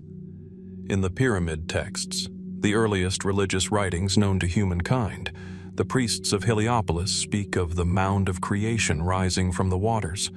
They describe it not as a mythic symbol, but as a place, a physical site tied to their sacred city. Could this mound have been real? A surviving remnant of an ancient structure built by a people whose memory was later woven into legend? And then there are the questions of alignment. The surviving obelisks and ruins of Heliopolis are oriented with startling precision toward the path of the sun at the solstices, alignments that would have required advanced astronomical understanding. Some theorists suggest that this solar knowledge predates dynastic Egypt itself, inherited from a civilization far older, perhaps one that flourished before the Great Flood described in myths across the world. This brings us back to Zep Tepi, not merely as a mythic epic, but as a potential memory of real events. What if the first time refers to the rebirth of civilization after a global catastrophe? After rising waters swept across continents, could the survivors of an earlier world have preserved fragments of their knowledge, rebuilding here, on the banks of the Nile, where the sun's rebirth each day mirrored humanity's own? Skeptics warn against blurring myth with history. To them, Zep Tepi is an allegory, a poetic way for early Egyptians to explain the creation of order from chaos, not a record of a vanished age. Yet even among the cautious, there is an admission. The deeper layers of Heliopolis remain largely unexplored. Much of the site lies buried beneath modern Cairo, unreachable, unstudied, and silent. Occasionally, construction workers unearth massive stones, carved from red granite and weighing tens of tons, far below what should be the earliest levels of human settlement in the region. Each discovery deepens the mystery. Were these simply early attempts at monumental building, or vestiges of something older, something that predates the Egyptian state itself? Today, little remains visible above ground. Just the solitary obelisk of Senusret I, standing defiantly amid the ruins, pointing toward the sun as it has for nearly 4,000 years. Yet beneath the surface, beneath centuries of sand and secrecy, may lie the true origins of Egypt's divine past. Could Heliopolis be the key to understanding not just Egypt's beginnings, but the very notion of civilization itself? Or is it the last silent witness to an age erased by the floodwaters of deep time? A world remembered only as Tepe, the first time. High in the Peruvian Andes, where the clouds drift low and the air grows thin, a vast stone fortress watches over the ancient city of Cusco.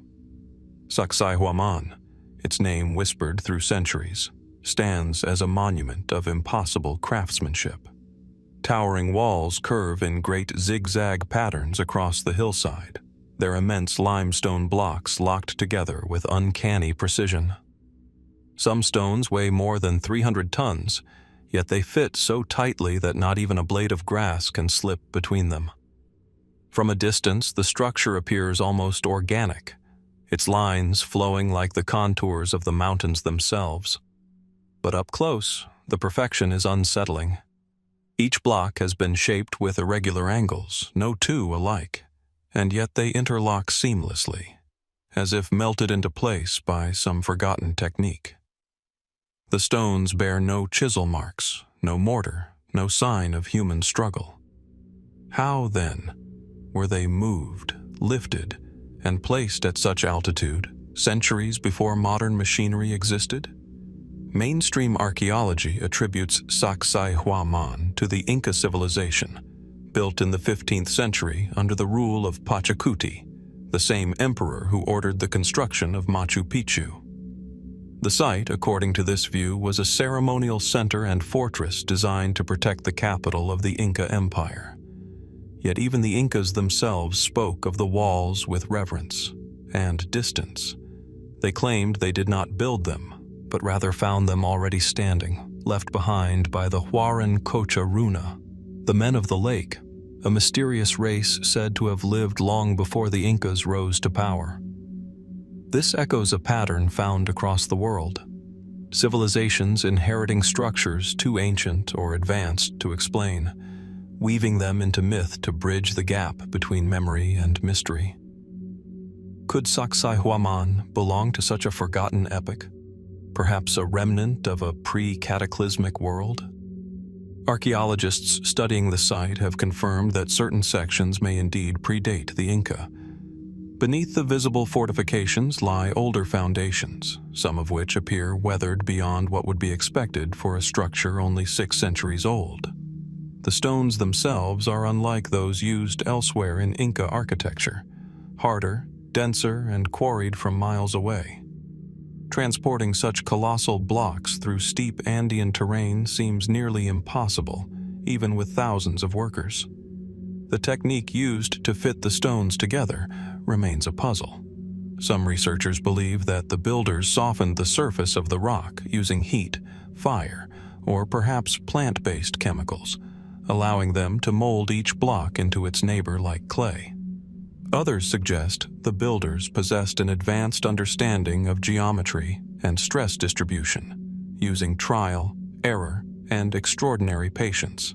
Yet even these explanations struggle to account for the precision achieved without modern tools. And then there are the strange magnetic properties reported in certain areas of the site. Compasses are said to behave erratically near specific walls, as if the stones themselves retain an ancient energy. While this could be due to natural mineral content, it adds another layer of intrigue to a place already steeped in mystery. Legends persist that beneath Sacsayhuaman lies a network of tunnels stretching toward Cusco and beyond, perhaps even connecting to other ancient sites across Peru. Some explorers have reported entrances sealed by massive stones, or shafts that descend into darkness before abruptly ending in collapse. Could these subterranean chambers hold traces of an earlier civilization, one erased by time or cataclysm?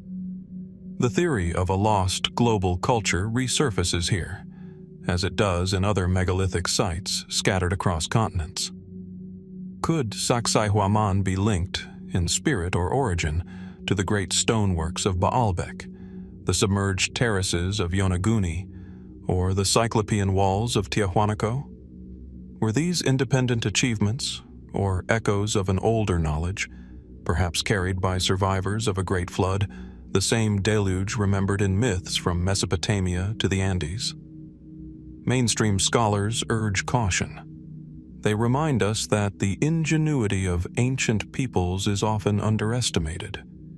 Human determination, they say, can achieve wonders even without lost technologies or forgotten gods. Yet the stones remain, mute, immovable, and unyielding to explanation. At sunset, the last light spills across the fortress, and the walls seem to glow with a soft, golden hue. The air grows still, and for a moment, time itself feels suspended. One can almost imagine the echoes of a forgotten language, the hum of tools no longer known to man, and the silhouettes of builders standing where clouds now drift. Message carved in stone, a testament to something vast and ancient that once walked this earth. And as darkness falls over the Andes, a single question lingers in the silence. Who built these walls, and what memory were they trying to preserve?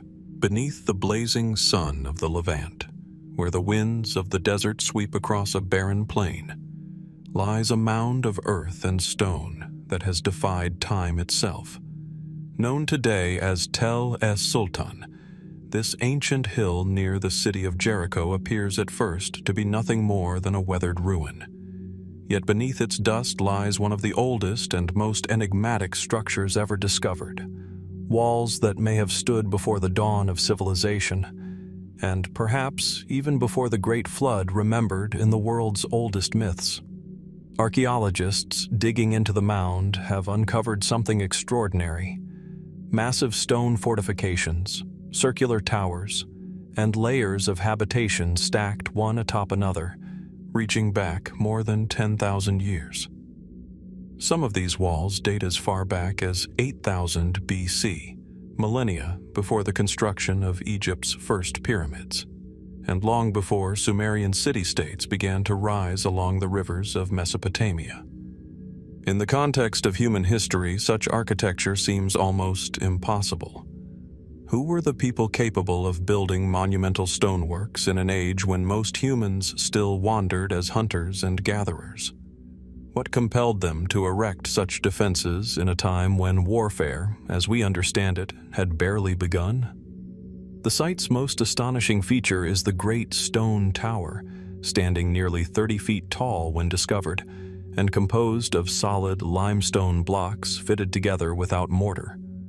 A narrow internal staircase spirals upward from the base, leading to what might once have been a lookout or ceremonial platform. Mainstream archaeology describes it as a defensive structure, perhaps built to guard a settlement or protect against flash floods from the nearby Jordan Valley. But the scale and sophistication of its design suggest a deeper mystery.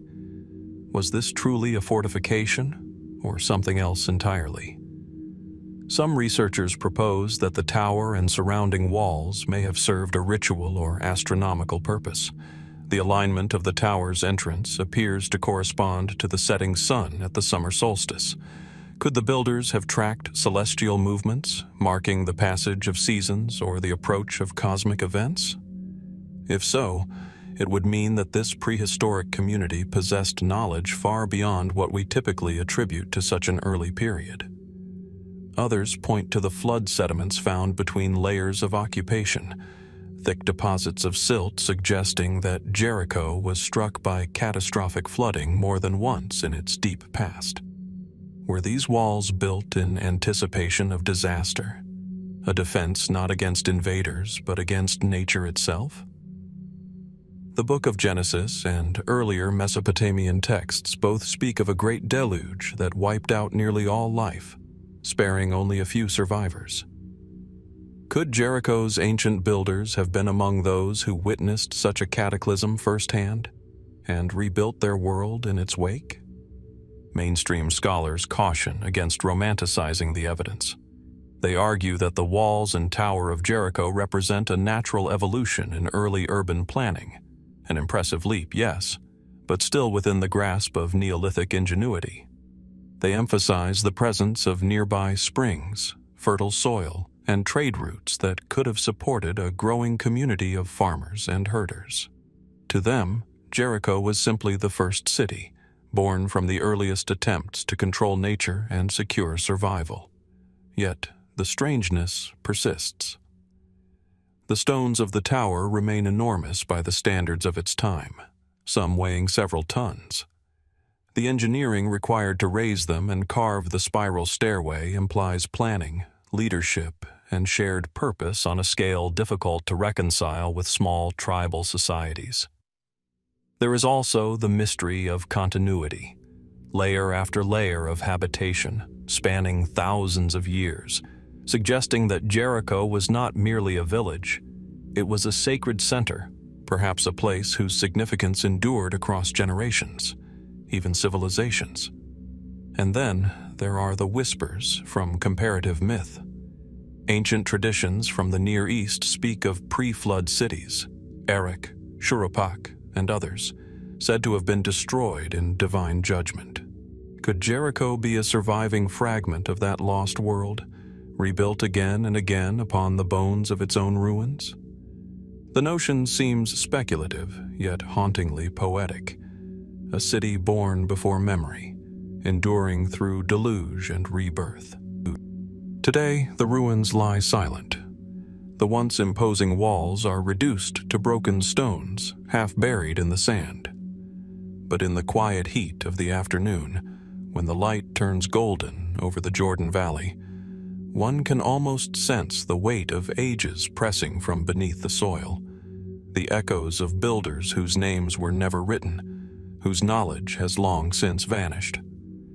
If the walls of Jericho truly reach back to a world before recorded history, what else might still lie hidden beneath the sands of the Levant?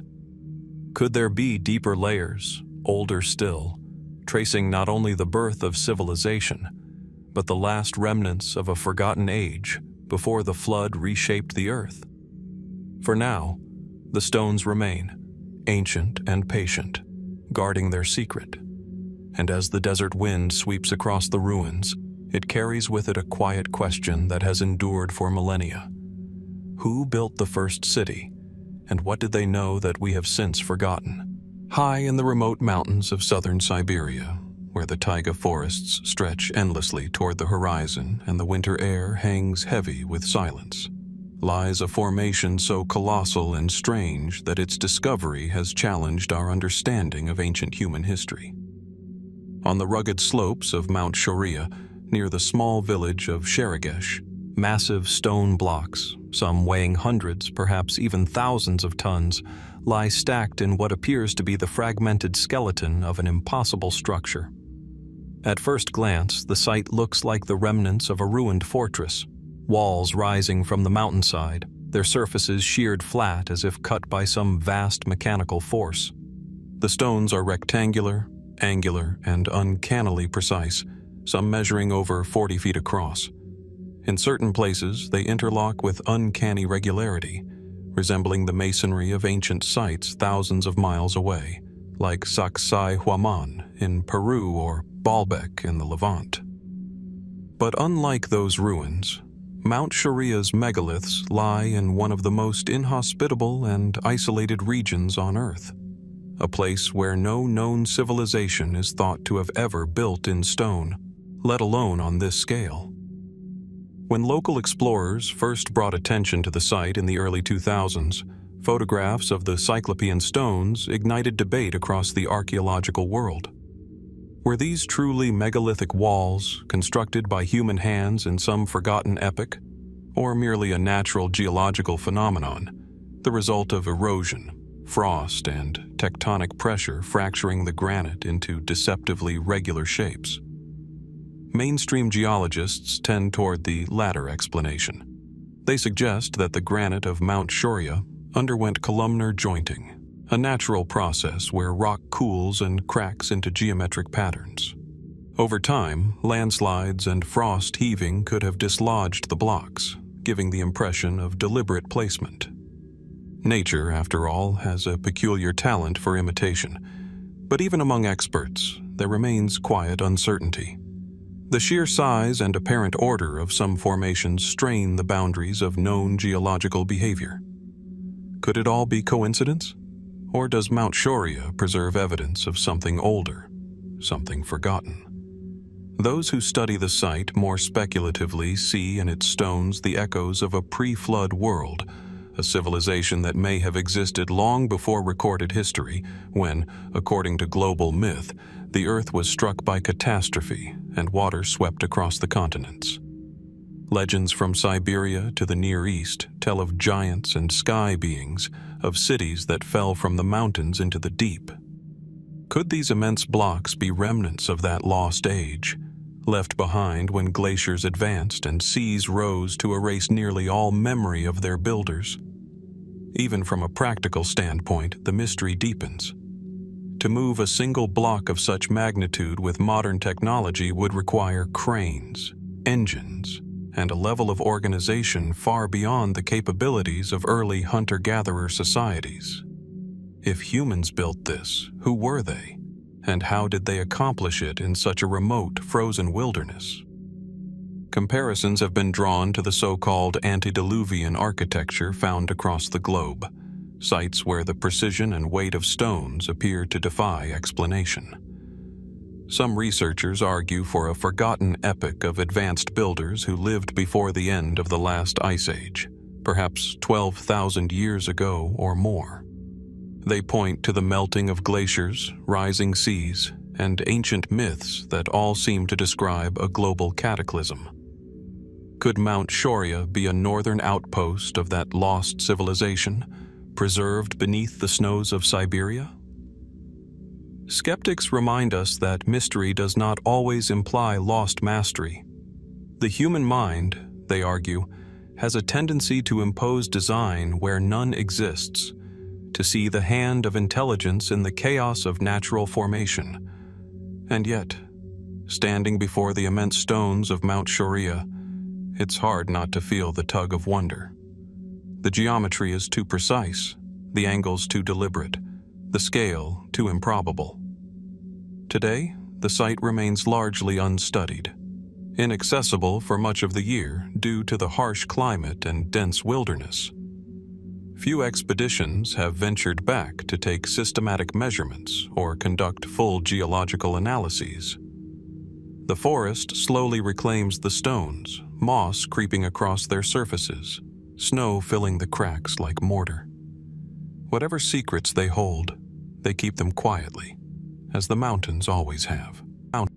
Perhaps Mount Shoria is a natural masterpiece, a monument carved by time and chance, or perhaps it is something far older, a ruin from a chapter of human history erased by ice and flood.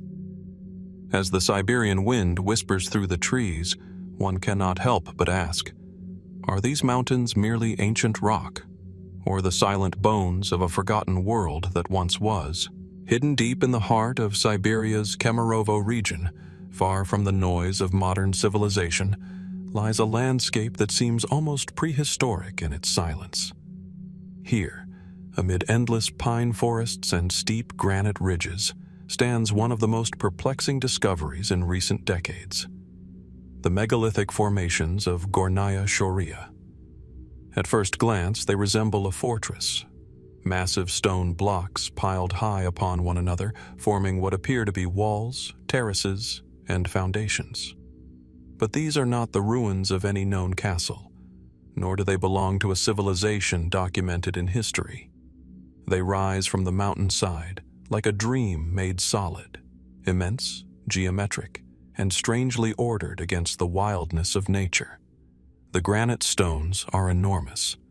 Some measure over 40 feet across and weigh an estimated 2,000 tons, comparable to the largest megaliths of Baalbek in the Levant. Their surfaces are flat, some even polished, with edges that seem unnaturally straight. Certain blocks appear to interlock, forming patterns that resemble Cyclopean masonry seen in ancient Peru and Egypt. Yet according to conventional understanding, no human civilization in Siberia, or anywhere in the world at the supposed time of their formation, possessed the technology or tools to cut and move such colossal stones. Discovered and documented in the early 2000s by Russian explorers and geologist Dr. Alexander Koltepin, the Gornaya Shoria formations immediately stirred both excitement and skepticism. Koltepin proposed that these structures might be the remnants of an incredibly ancient civilization, perhaps one that existed before the last ice age over 10,000 years ago. If true, this would rewrite the story of human technological development. But could such an advanced society really have existed in the frozen heart of Siberia, long before recorded history began? Mainstream geologists offer a more grounded explanation. They argue that the formations are natural, products of a process known as jointing, in which granite fractures along vertical and horizontal planes as it cools and weathers. Over millions of years, erosion can accentuate these fractures, leaving behind the illusion of stacked, block-like structures. Nature, after all, has an uncanny way of imitating the geometry of human design. Yet, even those who favor this theory admit that the regularity of certain sections is difficult to explain. Some stones fit so tightly together that not even a blade of grass could pass between them. Could mere chance account for such precision? Standing before the Gornaya Shoria formations, one can't help but feel a sense of scale that borders on the mythic. The stones loom like the remnants of a forgotten citadel, half buried in earth and snow. They evoke the timeless image of the antediluvian world, that mysterious era before the Great Flood described in ancient texts from Mesopotamia, the Levant, and even the Americas. In those stories, great civilizations flourished and fell before the rising waters, leaving behind only fragments of their once mighty works. Could Gornaya Shoria be one of those fragments, a survivor of that lost age? There are, of course, more daring interpretations. Some researchers suggest that the megaliths may have been built not by humans, but by an earlier species, perhaps a civilization of giants spoken of in countless myths across the globe. Others connect the site to a network of ancient energy centers or power nodes, suggesting that the stones may have once formed part of an advanced system of Earth energy manipulation. To the scientific community, such ideas stretch the bounds of credibility. Yet the persistence of these theories speaks to a deeper truth: the human urge to explain what seems impossible. In this frozen wilderness, evidence is scarce and time moves slowly. The site remains largely unstudied, with no comprehensive archaeological excavation to settle the debate. Was Gornaya Shoria shaped by natural forces alone, or by hands guided by knowledge long forgotten? Until more research is done, the stones will keep their silence, eroding imperceptibly as centuries pass. As dusk falls over the Siberian peaks, the megaliths seem almost alive in the fading light, vast silhouettes against the endless forest. Their presence feels deliberate, their weight purposeful, as though they were meant to outlast memory itself. Perhaps they are merely a quirk of geology, a coincidence of shape and erosion. Or perhaps they are the last enduring monument of a civilization erased by the floodwaters of deep time. Whatever the truth, Gornaya Shoria stands as a riddle carved into the bones of the earth, inviting us to look closer and to wonder how much of our past still lies buried beneath the ice. As the dust of time settles over the high plains of southern Africa, the ruins of Great Zimbabwe rise from the earth like the bones of a forgotten civilization. Massive granite walls stretch across the landscape, some still standing nearly 30 feet high, curving and twisting with a precision that seems to defy the simplicity of their construction. No mortar binds these stones together. They rest, perfectly balanced, held in place only by gravity and craftsmanship. Under the golden light of sunset, the walls glow like embers of an ancient age, whispering of a story far older than the written record of this land. Located in the heart of modern Zimbabwe, this site has puzzled explorers, historians, and archaeologists for over a century. The ruins occupy nearly 200 acres, divided into several enclosures, most famously, the Great Enclosure, a vast circular structure whose walls form intricate patterns that seem to have been built not merely for defense or shelter, but for something more symbolic, more mysterious. The towering conical tower within its heart adds to the enigma. It serves no obvious practical purpose. It is solid, with no chambers, no windows, no doors. What did it represent? Was it a symbol of power, a shrine to the gods, or perhaps an astronomical marker tied to the rhythms of the heavens? Mainstream archaeology attributes the construction of Great Zimbabwe to the ancestors of the Shona people, dating its peak to around 1100 to 1450 AD. Evidence of pottery, iron smelting, and trade in gold and ivory paints, a picture of a thriving civilization deeply connected to the wider world. Artifacts found on the site, glass beads from the Middle East, Chinese porcelain, and Persian ceramics, suggest that Great Zimbabwe was once a vital hub in a vast network of global exchange, a city of traders, priests, and kings. And yet, not all mysteries can be explained by commerce and chronology. The question remains, how did these builders, working with primitive tools, manage to shape and stack such immense granite blocks with such enduring precision? The sheer scale and sophistication of the walls seem almost out of step with what conventional history attributes to the region's technological level at that time. Could Great Zimbabwe be older than we think? Its origins stretching back into a forgotten era, perhaps even before the civilizations of Egypt and Mesopotamia began to rise? In the late 19th and early 20th centuries, European explorers, confronted with the monumental scale of the ruins, refused to believe that Africans could have built them. Theories emerged connecting the site to the Queen of Sheba, to the Phoenicians, or to lost tribes from distant lands. Some even suggested it was an outpost of a pre-Diluvian civilization, an echo of a world that perished in the Great Flood. Those ideas, though tainted by the colonial prejudices of their time, reveal how deeply Great Zimbabwe unsettled established narratives. For the ruins seem to belong to no simple story. They are both African and universal, local and mythic. Modern scholars have since restored the site's rightful place in African history. Yet, questions still linger. The stonework itself tells a silent tale of cycles of construction and collapse, as though the site had been rebuilt upon foundations far older than the structures we see today. Could Great Zimbabwe have been erected atop an even more ancient sacred site? One whose origins stretch back to a forgotten epoch, when the world was reshaped by floods and cataclysms? From above, the pattern of walls resembles something more deliberate than mere architecture, a labyrinth of geometry and symbolism. Some researchers have speculated that the layout may encode astronomical alignments, mapping the movement of the sun and moon across the seasons. Others suggest the builders were drawing upon principles of sacred geometry, knowledge said to have been lost and later rediscovered across cultures separated by continents and millennia.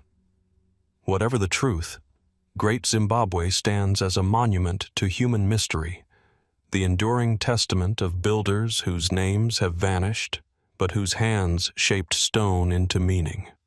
When the wind moves through the ruins, it carries the faint echo of rituals and voices long gone. Was this a city of kings, or a temple to forgotten gods? Was it the remnant of a civilization erased by the floodwaters of prehistory, or a lone beacon of brilliance that emerged from the ashes of that cataclysm? The granite walls do not answer. They endure in silence, weathering the centuries as they have always done, their purpose as enigmatic now as it was to the first travelers who stumbled upon them. And as the stars rise above the African plain, one can't help but wonder, how many other monuments like this, built before the memory of man, still lie buried beneath the dust of ages? As the camera drifts over the shimmering expanse of Lake Titicaca, the surface looks almost unreal, like a mirror laid upon the sky. At more than 12,000 feet above sea level, it is the highest navigable lake on Earth, perched in the thin air of the Andes between Bolivia and Peru.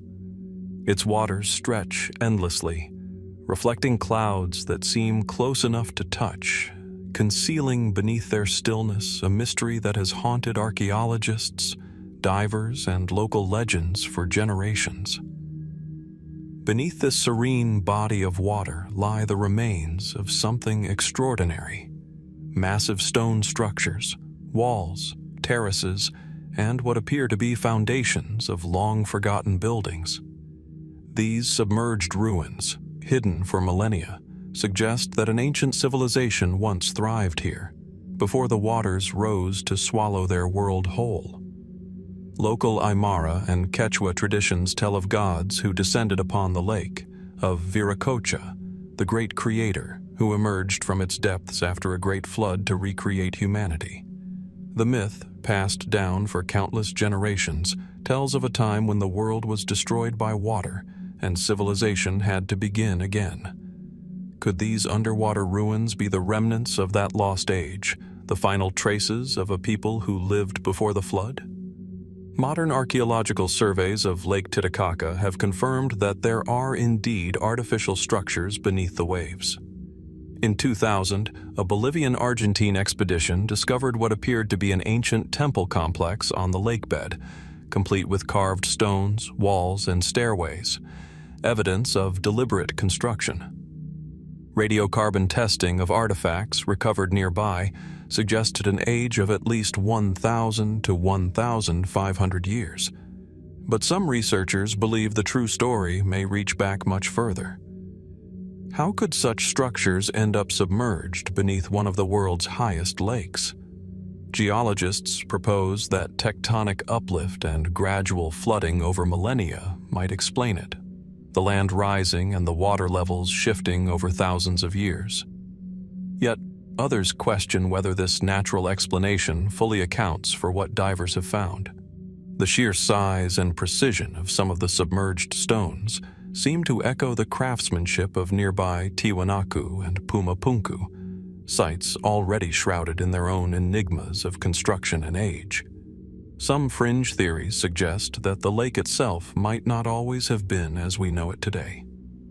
Was there once a vast, thriving civilization along its ancient shores before a cataclysm, perhaps even a global flood, altered the landscape forever? The Andean Plateau shows signs of dramatic environmental change. Geological layers around the lake indicate cycles of flooding and drying that stretch back tens of thousands of years. What if one of those floods was so immense, so sudden, that it erased all traces of human settlement, leaving only these submerged stones as a quiet testament to what once was? For decades, divers have spoken of strange phenomena in the depths, massive stairways descending into darkness, circular patterns on the lakebed, even carved monoliths encrusted with algae. Some accounts describe geometric alignments visible on sonar scans, as though the ruins were once part of a deliberate city plan. Others dismiss these as natural rock formations shaped by sediment and time. Still, the resemblance to human design is uncanny. Above the surface, the islands of the lake, especially the Isla del Sol and Isla de la Luna, hold their own ancient ruins and ceremonial sites. Some of these align with the solstices and equinoxes, marking astronomical events with remarkable accuracy. Could the underwater structures be part of the same cultural or spiritual system? A single vast network that once spanned the lake when its waters were lower? The lake's mythology deepens the intrigue. In Incan lore, Lake Titicaca is not just the cradle of civilization, but the literal birthplace of the sun. It is said that the first dawn broke here after an age of darkness and water. Such imagery resonates powerfully with stories from distant lands, tales of floods, lost cities, and rebirth. Could it be that these myths, scattered across continents, all stem from a shared memory of an ancient cataclysm, perhaps one that reshaped the Earth's surface long before recorded history? The scientific evidence remains inconclusive. Some archaeologists urge caution, arguing that sediment shifts and underwater illusions can easily mislead the imagination. Yet others insist the ruins are too structured, too deliberate, to be purely natural. Standing on the lake's edge at twilight, as the waters glow bronze and the mountains fade into shadow, one can feel the weight of time pressing up from below. The surface hides more than just the ruins of stone. It conceals the echoes of something older, perhaps even primordial. Even if these foundations are indeed the last remains of a civilization that predated the rise of Egypt or Sumer, then the waters of Lake Titicaca hold a story far greater than we can yet comprehend.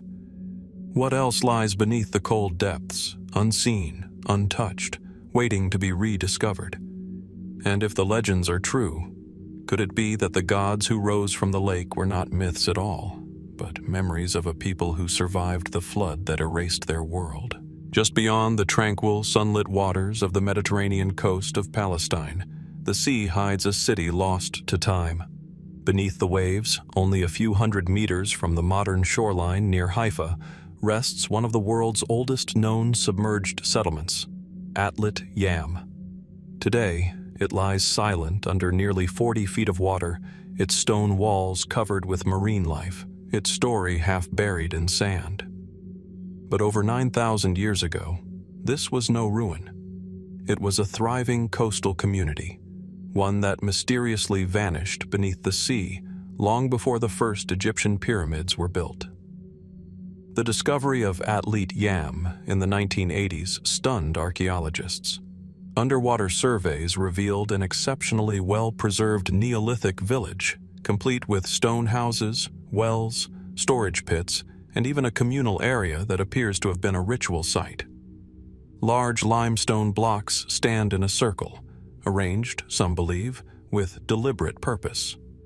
Around them, archaeologists found animal bones and plant remains, suggesting ceremonies tied to water, fertility, or perhaps the rhythms of the sea itself. Radiocarbon dating places Atlit Yam around 7,000 to 8,000 BC, millennia before the dawn of recorded civilization. At that time, the coast would have looked vastly different. The sea level was lower, the shoreline further out. People here fished, kept livestock, cultivated grains, and built houses from stone and mud. They were among the earliest known communities to practice organized agriculture and animal domestication, a sign of a society both stable and sophisticated. And yet, something happened. Around 8,000 years ago, the Mediterranean rose dramatically, drowning the settlement beneath its advancing tides. Mainstream science attributes this to melting glaciers at the end of the last ice age, when rising global temperatures flooded low-lying coastal regions around the world. But the suddenness of Atlit Yam's disappearance has stirred deeper questions. Was this simply a slow, natural process? Or was there something more catastrophic? Some evidence suggests the latter. Beneath layers of silt, researchers found skeletons lying where they fell, some still within their homes. In one haunting discovery, a woman and a child were found locked in what appeared to be an embrace, their remains untouched for millennia.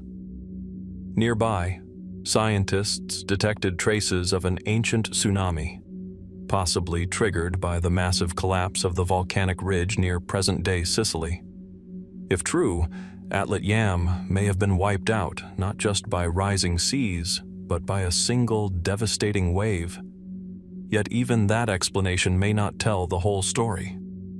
The structures at Atlit Yam show remarkable planning. Wells dug deep into freshwater aquifers, organized living areas, and megalithic stones arranged with precision. Some of the stones seem to align with solar or lunar events, hinting at an understanding of celestial cycles that predates most known civilizations. Could this have been one of humanity's first complex societies, developing knowledge far earlier than we once believed possible?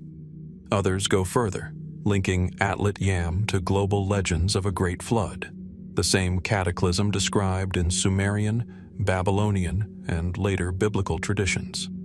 These myths, though separated by vast distances and cultures, all speak of a deluge that destroyed an earlier world of advanced people. Could Atlit Yam be a remnant of that forgotten age? A survivor of the flood stories that echo through human memory? Skeptics caution against romanticizing the site. They point out that flood myths could easily have arisen from shared experiences of post-Ice Age sea level rise, not from a single apocalyptic event. Still, the parallels are striking. Across the globe, from the Black Sea to the Indian coast, entire submerged settlements from the same era have been found, each whispering the same story. A world that changed overnight, civilizations lost beneath the sea. Divers who visit Atlit Yam today describe an eerie quiet. Fish swim through doorways once shaped by human hands. Stone walls stand undisturbed, as if waiting for their builders to return. The site remains remarkably intact, protected by the calm Mediterranean sands, its artifacts preserved as if frozen in time.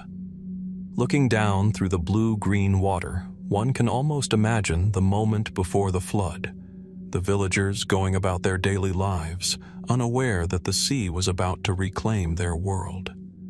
What knowledge did they possess?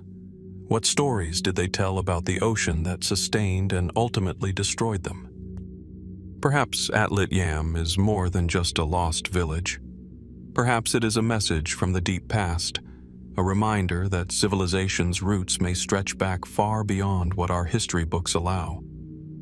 Beneath the calm waters off the coast of Palestine, the stones still stand, patient and silent, keeping their secrets.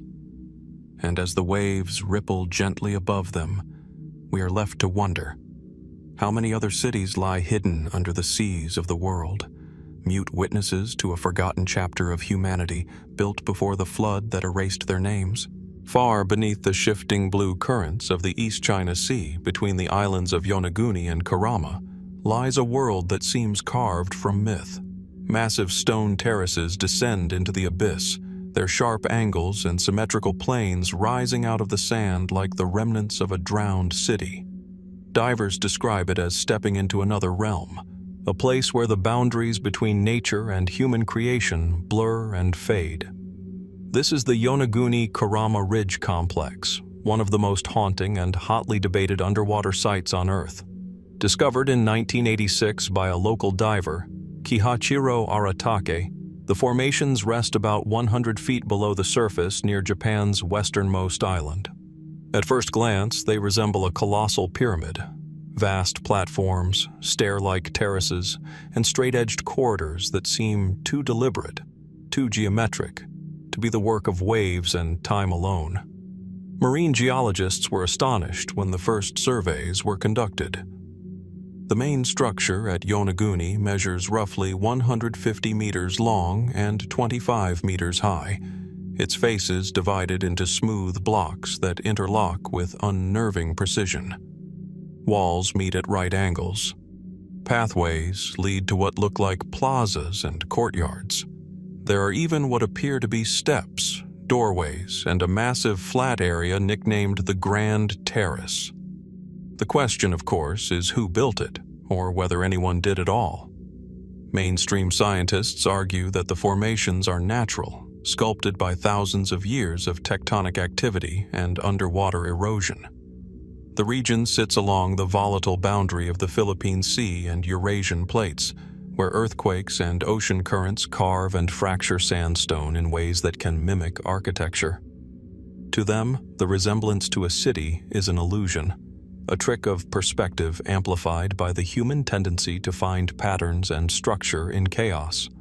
And yet, the arguments for human involvement are difficult to dismiss. Some divers claim to have found tool marks, straight grooves and chisel-like incisions etched into the stone. Others have reported what appear to be carvings of animals, symbols, and even faces, their features softened by centuries underwater. If true, these details suggest deliberate shaping. If the site were man-made, it would have been built during the last ice age, when sea levels were hundreds of feet lower than today. That would place its construction around 10,000 BC or earlier, a time when, according to conventional archaeology, humanity had not yet developed the skills or technology for monumental architecture. This timeline aligns uneasily with flood legends found across Asia and beyond. Stories of ancient lands swallowed by rising seas, of civilizations erased when the world changed overnight. Could Yonaguni be a relic of that forgotten age? A fragment of an advanced society that flourished before the seas rose to claim it? Japanese marine geologist Masaaki Kimura, one of the site's leading researchers, believes so. After decades of study, he has mapped what he describes as a network of connected structures stretching along the Yonaguni Karama Ridge, temples, roads, even a possible pyramid complex. His findings suggest a far larger system than a single formation, hinting at an entire submerged city. Kimura dates it to at least 8,000 BC, possibly older. Critics counter that erosion alone can account for the shapes, citing similar formations in the Caribbean and the Mediterranean. Yet none of those examples match the scale or complexity of Yonaguni. And while geology can fracture rock into layers and lines, it rarely produces symmetry that feels designed. The site remains an enigma, caught between science and speculation. Some see in it echoes of Plato's Atlantis, others the remnants of the prehistoric Jomon culture that once inhabited the Japanese archipelago. A few fringe theorists go further still, suggesting it could be the work of a civilization erased by the Great Flood, part of a global network of megalithic sites that predate history itself. To dive among these stones is to stand at the threshold of deep time. Shafts of sunlight cut through the water, illuminating steps that lead nowhere and platforms that open into silence. The weight of the sea presses down, muffling every sound, until only the pulse of the ocean remains. Whether crafted by nature's hand or by an ancient people lost to memory, the Yonaguni Karama Ridge Complex forces us to confront the limits of what we know about our past. Beneath these waters lies either a geological marvel or the ruins of a civilization that history forgot. And as the tides sweep endlessly across the submerged terraces, one question endures. If this is indeed the handiwork of our ancestors, what else might still sleep beneath the oceans, waiting for the light to find it again? Beyond the well-trodden sands of Giza, where the Great Pyramid casts its eternal shadow, lies a quieter plateau, windswept, barren, and largely forgotten. This is Abu Rawash, a site that appears, at first glance, to be little more than a scarred hilltop north of Cairo. Yet beneath its layers of sand and stone lies one of Egypt's most enigmatic ruins, a pyramid that was once the equal of Giza's giants, and perhaps something even older. The desert here holds its secrets close. The light over Abu Rawash is harsh and brilliant, casting sharp angles on broken limestone blocks that spill down the slopes like the bones of a long-dead colossus. Archaeologists have identified the site as the resting place of Pharaoh Djedefre, the son of Khufu, builder of the Great Pyramid. According to conventional timelines, his reign dates to around 2550 BC. Yet something about Abu Rawash refuses to fit neatly into Egypt's accepted chronology. What remains today are fragments, a deep pit thought to be the king's burial chamber, shattered casing stones, and a few scattered blocks that hint at a structure of impressive scale. When it stood complete, some scholars believe it may have reached nearly the same height as the Great Pyramid itself. Others argue that it was never finished, its construction halted for reasons lost to time. But buried beneath the official explanations lies a deeper mystery. Satellite imaging and subsurface scans have revealed geometric anomalies beneath the sands surrounding Abu Rawash, patterns that suggest the presence of additional foundations, possibly even other pyramidal structures. Could there have been an entire complex here, predating the dynasties of Egypt? The idea is controversial, but it echoes a recurring question that has long haunted Egyptology. How did pyramid building begin? The Great Pyramid at Giza seems to emerge fully formed, the culmination of a technology that appears without clear precedent. The structures at Saqqara, Dashur, and Meidum are often cited as experimental steps toward perfection. Yet Abu Rawash complicates that story. Its core masonry is vastly different. Some of its blocks weigh more than 100 tons, hewn with precision and placed on a foundation of unknown depth. Such craftsmanship seems excessive for a pyramid said to have been abandoned or unfinished. French excavations in the 20th century uncovered curious features: massive stone platforms, water-worn trenches, and basalt fragments scorched by heat. These details, while often overlooked, have inspired alternative theories. Some researchers suggest that Abu Rawash may have been built atop a much older megalithic foundation, one dating back to an age long before the pharaohs. Could Djedefre have merely repurposed a sacred site already ancient in his time?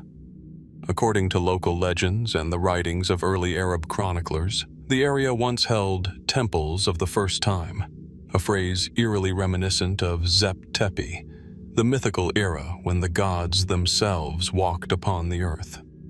In this light, the ruined pyramid becomes more than a tomb. It becomes a marker, perhaps a reconstruction, of something that once stood there in a forgotten epoch. Seismic surveys have hinted at chambers still buried beneath the plateau. Some believe these could be natural voids. Others whisper of catacombs, sealed and untouched for thousands of years. The location's proximity to the ancient necropolis of Heliopolis adds another layer of intrigue.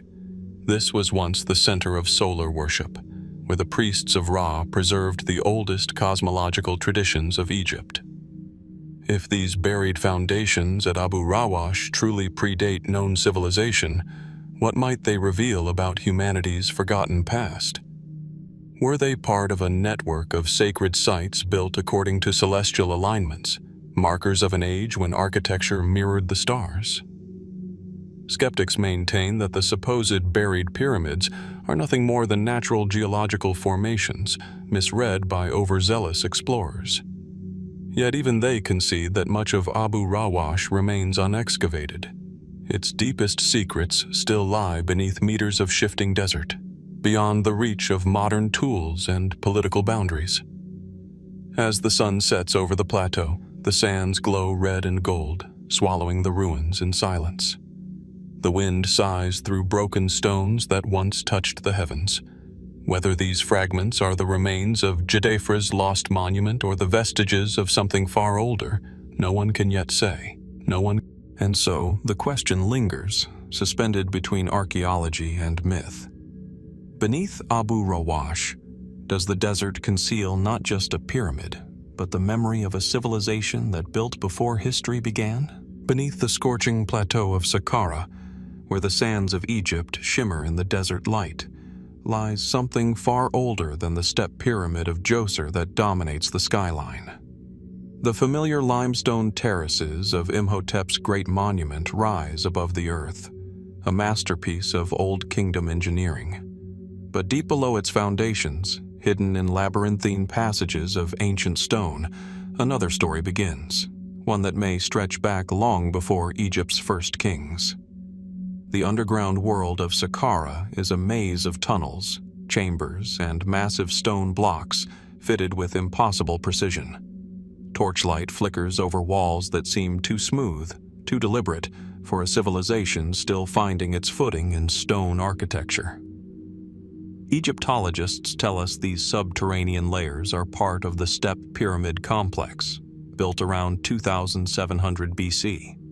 Yet, buried within this vast necropolis, there are hints of something much older, structures and materials that defy easy classification. The descent begins through narrow shafts carved deep into the rock. Some lead to storage galleries, others to sealed doorways cut from single pieces of granite.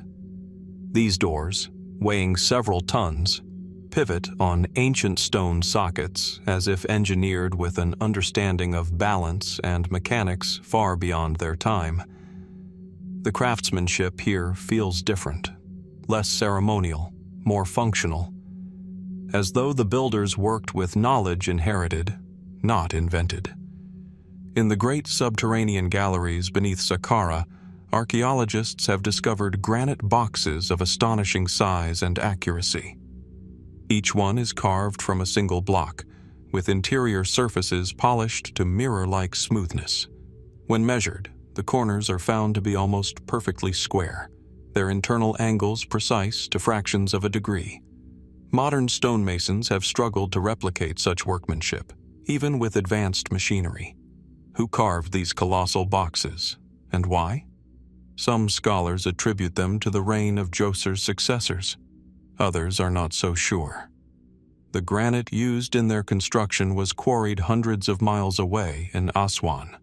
Transporting such immense blocks through the desert would have required an engineering effort unmatched in known pre-dynastic history. Yet there they sit, silent and unmarked, in chambers that predate the elaborate hieroglyphic inscriptions and religious texts of later ages. One particularly intriguing site lies not far from the Step Pyramid, the so-called Serapeum, a vast network of tunnels cut deep into the limestone bedrock. Here rest dozens of those granite boxes, each fitted within its chamber with mathematical precision. Mainstream archaeology identifies them as sarcophagi for the sacred Apis bulls, worshipped as manifestations of the god Ptah. Yet no remains were ever found inside many of them.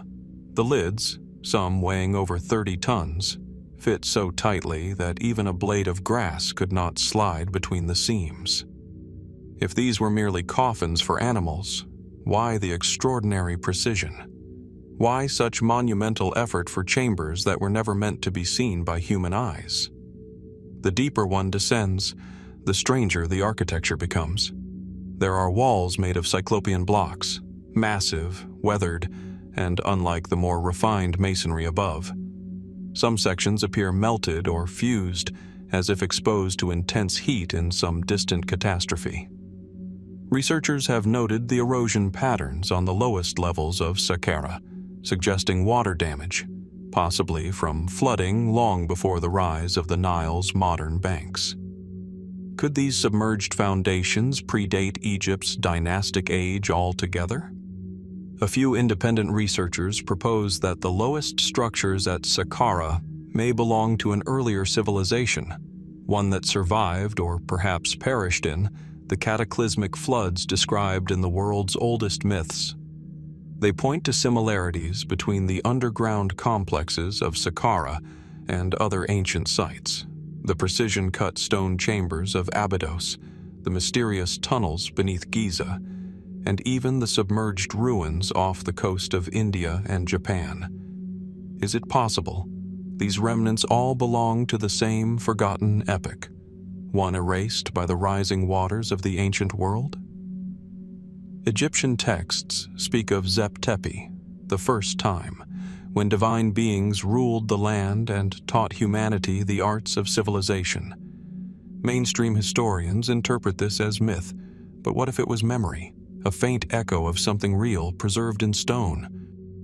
The sands of Sahara have shifted countless times since the first explorers descended into its depths. Many of its passages remain sealed, their contents unknown. Each layer unearthed reveals not only the ingenuity of the ancient Egyptians, but perhaps also the fragments of an even deeper past.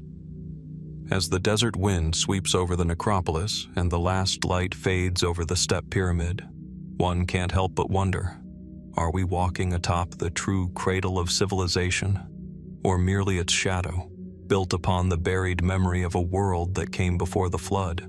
Rising from the dense emerald canopy of the Yucatan Peninsula, Uxmal stands as a testament to human ingenuity, its grand pyramids and palaces reflecting the dazzling artistry of the ancient Maya.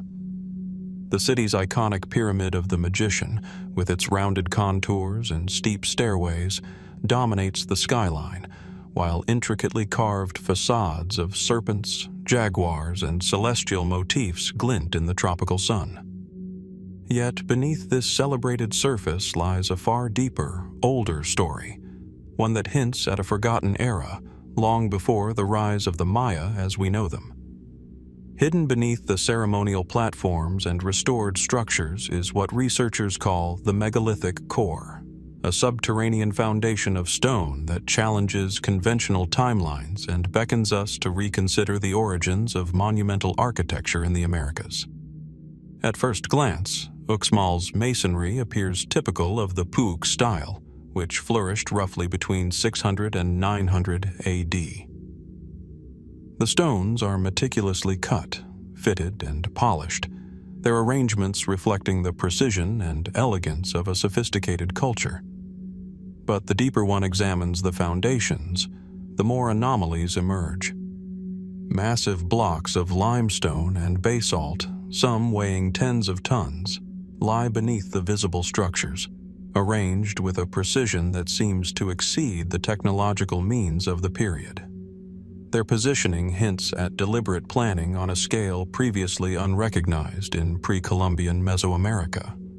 Could these megaliths predate the Maya civilization itself, remnants of an earlier, forgotten culture whose knowledge was inherited rather than invented? Walking along the sun-baked terraces, it is impossible not to notice subtle irregularities. Some walls descend far below the known Puk construction layers, their massive stones smoothed and aligned in ways that suggest considerable antiquity. Certain platforms are oriented not toward the city's ceremonial center, but toward solstitial points and celestial markers invisible from the upper structures. Could these alignments be the echo of astronomical observations made by a civilization long vanished? Perhaps even one that existed before the cataclysmic floods recorded in myths across the world. Subterranean chambers beneath Uxmal add another layer of mystery. Tunnels and galleries, partially excavated, contain limestone blocks with chisel marks unlike those attributed to Maya artisans. The sheer size and precision of some stones rival megalithic structures across the globe, from the Andes to Anatolia. Transporting and shaping such materials would have required engineering expertise that seems out of place in the accepted historical narrative. Did the Maya inherit these foundations as a gift of memory, a knowledge left behind by a civilization erased by time and water? The possibility of flood-era connections deepens the intrigue. Evidence of erosion patterns on some of the buried stones suggests long-term exposure to water, possibly from floods occurring millennia before Uxmal rose to prominence. Could these layers preserve the remains of a pre-dynastic society, one whose accomplishments in stone construction were far ahead of their time? Local myths speak of Itzamna, a divine figure who brought knowledge of architecture, agriculture, and astronomy to humanity. While scholars interpret these tales symbolically, could they contain a fragment of memory from an age when men built with methods now lost to history? Astronomical considerations further complicate the story. Some of Uxmal's lower foundations align with stellar and solar phenomena different from those recognized by the Maya. Were these placements accidental or deliberate preservations of an inherited cosmological knowledge? Could the city itself be a palimpsest, with layers of construction representing successive civilizations, each building atop the remnants of its predecessors, each aware that the earth beneath them held secrets older than recorded history? Even today, much of the megalithic core remains shrouded in soil, vegetation, and centuries of accumulated ruin. Many chambers have yet to be fully excavated, leaving the oldest foundations concealed from view. As one moves among the terraces and stairways, the contrast between the visible Puk architecture and the massive, enigmatic stones below is striking. The Maya appear less as originators than as stewards of knowledge they did not fully understand, guardians of a legacy that stretches back into a past erased by time and catastrophe. As the sun dips behind the Yucatan horizon, casting long shadows over Uxmal's pyramids and palaces, the megalithic core invites contemplation. Each buried stone, each hidden chamber, each alignment with celestial bodies seems to whisper a profound question. If the Maya were merely the inheritors of a far older tradition, what truths about humanity's forgotten past still lie hidden beneath the jungle floor, waiting for the patient and the curious to uncover them? And if such knowledge survives here, in the heart of Mexico, what other monuments around the world might still preserve the faint echoes of a civilization that existed before the flood, long before history as we know it began? Rising from the vast, arid plains of the Gobi Desert, the stone city of Karakoto stands as a silent sentinel of a world long vanished. Its walls, once towering and imperious, now crumble beneath the relentless wind and drifting sand. Yet even in decay, they evoke the grandeur of a civilization that thrived at the crossroads of ancient Eurasia. The sun casts harsh shadows across the eroded battlements, illuminating the intricately laid bricks and stone foundations, remnants of a city whose origins stretch far deeper into prehistory than conventional timelines suggest. Karakoto is more than a ruin. It is a doorway to a forgotten past, one that may predate the known history of Mongolia, and perhaps, like other megalithic wonders around the globe, a witness to a world that existed before the Great Flood described in myths from every continent. Modern scholarship places Karakoto at the heart of the Western Xia dynasty, flourishing around the 11th to 13th centuries AD. Historical records describe it as a bustling hub of trade, religion, and military might, its streets teeming with merchants and monks. Archaeologists have unearthed manuscripts, pottery, coins, and religious artifacts that confirm its significance in the medieval world. Yet, when one examines the city's substructure, an enigma emerges. Beneath the familiar layers of brick and mud, massive stone foundations and carefully arranged megalithic blocks hint at a far older construction, one that appears inconsistent with the technological and cultural context of the Western Xia. Could these be the remnants of a civilization already ancient by the time the city's history was first recorded? Walking through the sand-filled streets, it is difficult not to notice the precision of the stonework. Some walls incorporate massive slabs of granite and basalt, fitted together with an exactitude that rivals the most celebrated megalithic constructions of the world, from the Andes to Anatolia. The stones bear signs of wear and erosion that suggest millennia of exposure, hinting that the builders faced forces far older than those of recorded history. What drove these ancient architects to craft such enduring foundations in a remote, harsh desert environment? And what knowledge did they possess that allowed them to move and manipulate stones of such size with apparent ease? Archaeologists and historians debate these questions.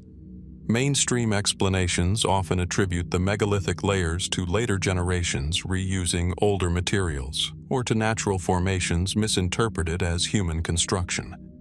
Yet careful study reveals deliberate design, terraces aligned with celestial events, stone blocks placed in orientations that correspond to solstices, and subterranean chambers whose purpose remains unclear.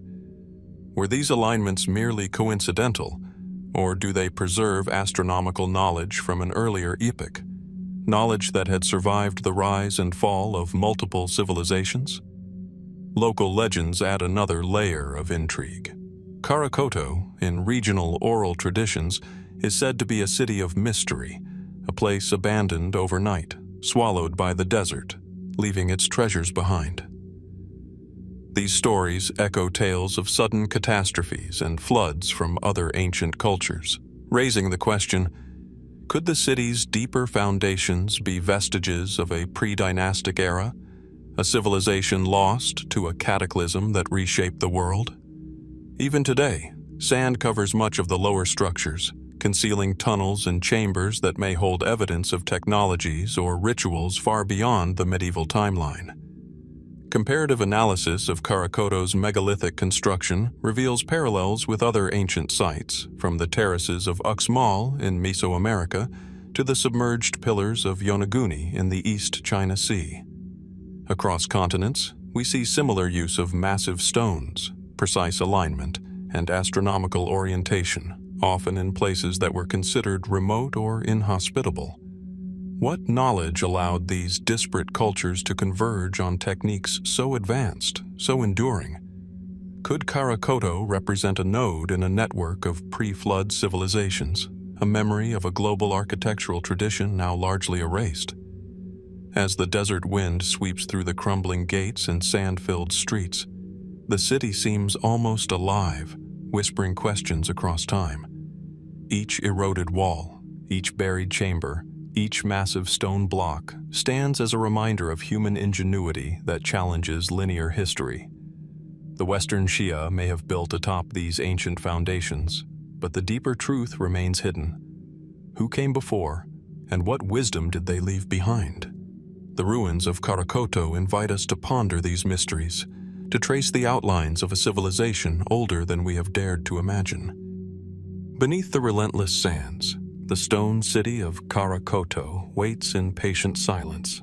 Its secrets lie buried beneath centuries of sediment, wind, and neglect, a monumental puzzle of human history. What lies beneath the surface? What knowledge was encoded into these stones, preserved across millennia, awaiting discovery by those willing to see beyond the visible?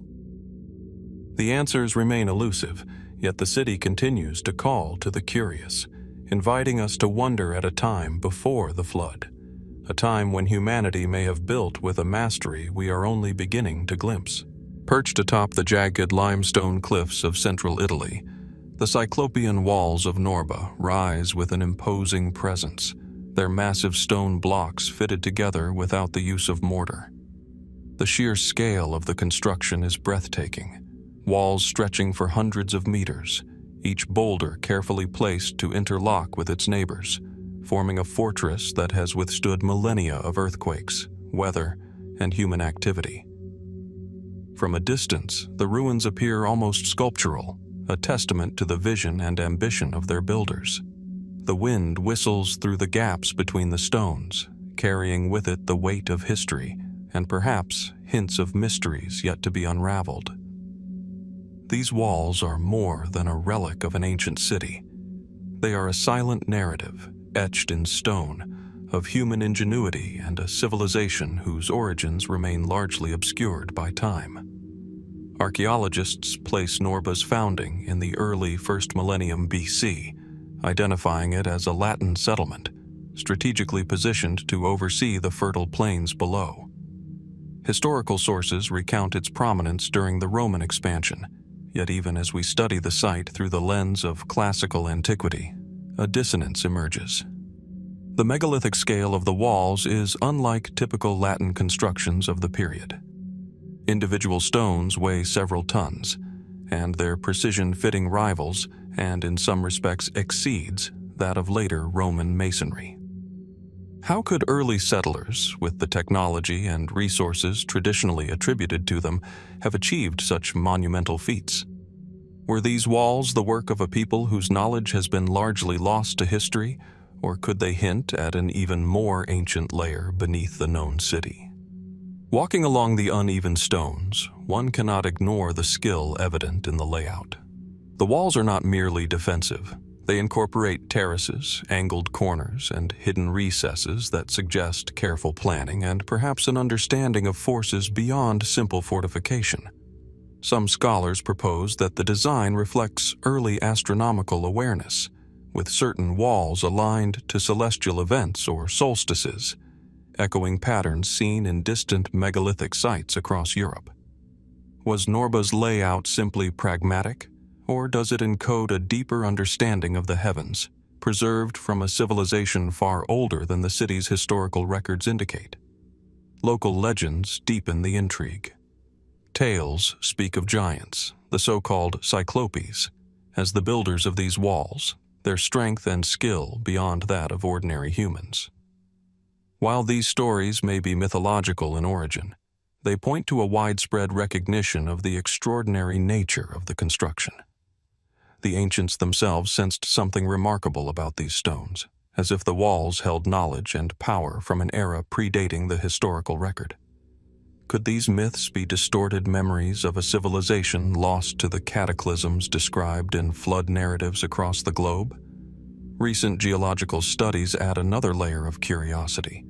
Some of the stones used in Norba's walls are quarried from distant outcrops, requiring immense effort to transport over rugged terrain. This feat raises questions about the organization, manpower, and technology available to the builders. Was this truly the work of a city-state in early 1st millennium BC Italy? Or do these walls preserve remnants of an antediluvian knowledge, constructed by peoples who thrived before the Great Flood reshaped the world? Comparisons with other megalithic sites around the Mediterranean, such as the walls of Mycenae, the Cyclopean terraces of Sardinia, or the submerged ruins off the coast of Sicily, highlight a shared architectural language that seems to transcend time and culture. Massive stones, precise fitting, and alignment with natural features recur across these sites, suggesting a continuity of knowledge, or perhaps a collective memory of a global civilization lost to antiquity. What connects these scattered remnants? And why do they appear in regions considered peripheral or marginal in later historical narratives? As sunlight fades across the cliffs of Norba, the shadows deepen within the interlocking stones, lending the walls an almost living presence. Each boulder, each terrace, and each carefully carved recess whispers questions about the people who shaped them, their capabilities, and the knowledge they may have possessed. The Roman city we study today may have been built atop foundations far older, yet the true origins of these walls remain obscured, leaving only tantalizing traces of a past that challenges conventional chronology. The Cyclopean walls of Norba endure as a monumental enigma. Their sheer scale and sophistication demand that we reconsider our understanding of early European civilization and confront the possibility that they are part of a broader network of ancient megalithic knowledge, perhaps dating to a time before the Great Flood. What lies beneath these stones? What civilizations, long erased from memory, left these colossal markers of ingenuity and endurance? The answers remain hidden, and yet, like the walls themselves, they stand defiantly against the erosion of time, inviting all who observe them to wonder. Rising dramatically from the terraced hills of the Sacred Valley, the giant platform of Ollantaytambo commands attention, a monumental feat of stone that seems almost suspended between the natural cliffs and the sky above. Enormous blocks, some weighing over 100 tons, are arranged in a terrace of precise angles, their surfaces smoothed and fitted so tightly that even a blade cannot be inserted between them. The scale and sophistication of this platform are breathtaking, evoking a profound sense of awe. From afar, it appears as if the earth itself had been shaped into a stairway leading to the heavens. Yet as one approaches, the intricate workmanship becomes impossible to ignore. Each stone tells a story of a civilization capable of extraordinary architectural feats, but one whose methods remain deeply mysterious. Historians often attribute the platform to the Inca, placing its construction around the 15th century AD. Indeed, Ollantaytambo functioned as a fortress and ceremonial center, playing a critical role in the defense and administration of the region. Yet the enormity of the stones and the precision with which they were positioned defy simple explanations. Unlike other Inca constructions, which typically employ smaller, more manageable blocks, the giant platform seems to have been designed with a different vision entirely, an ambition that reaches beyond practical function into the realm of the monumental. How could the engineers of the 15th century manipulate stones of this magnitude with such accuracy without the mechanical tools we take for granted today? Walking along the terraces, one notices that the platform aligns in striking ways with the surrounding landscape. The natural contours of the mountains appear integrated into the architecture, as if the builders sought to harmonize human construction with the rhythms of the earth itself. Some researchers have proposed astronomical alignments. Solstices, equinoxes, and other celestial events may have been marked or celebrated here. Could these terraces be not only defensive or ceremonial, but also a sophisticated observatory, a tool for recording the movement of the stars and planets? If so, it suggests a level of knowledge and planning that stretches our understanding of the people who once inhabited these valleys.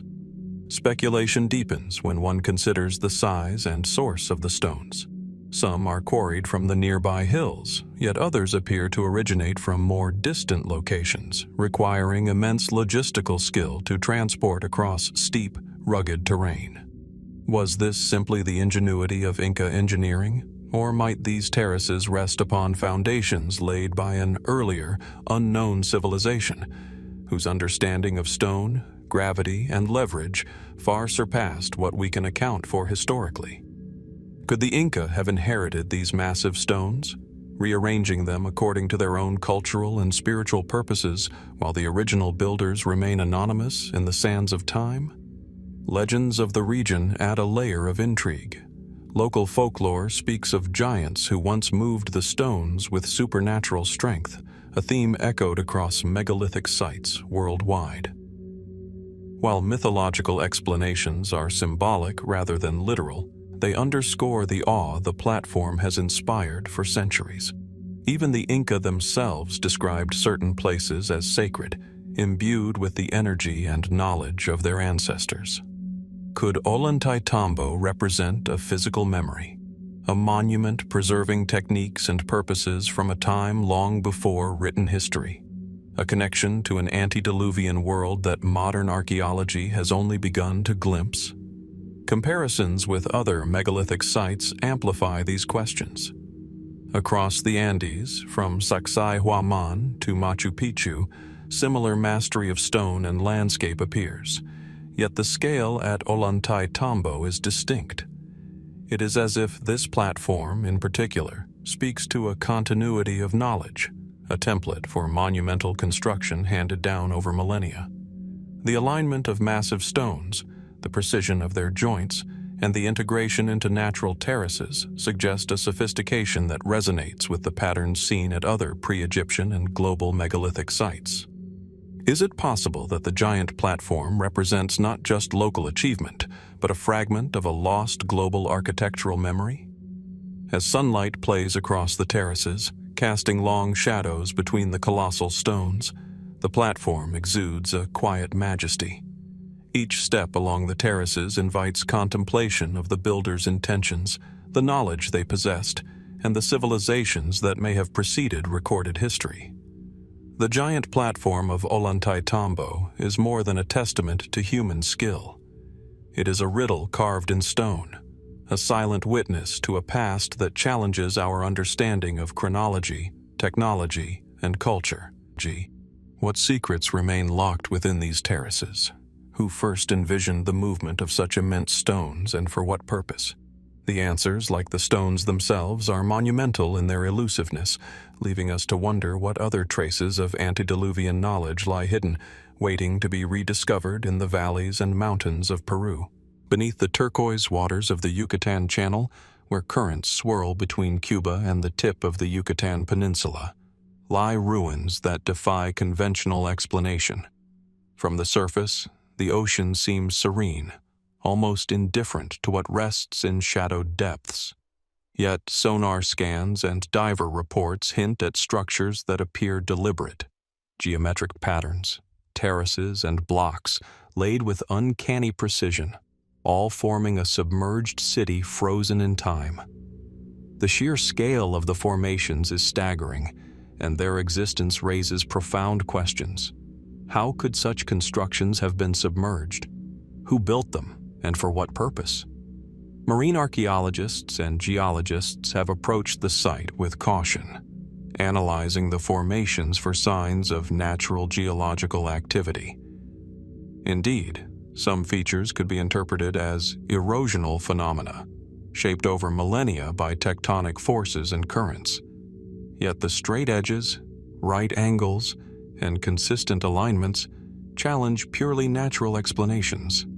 Stone blocks appear stacked with methodical intent, forming terraces reminiscent of terrestrial megalithic sites.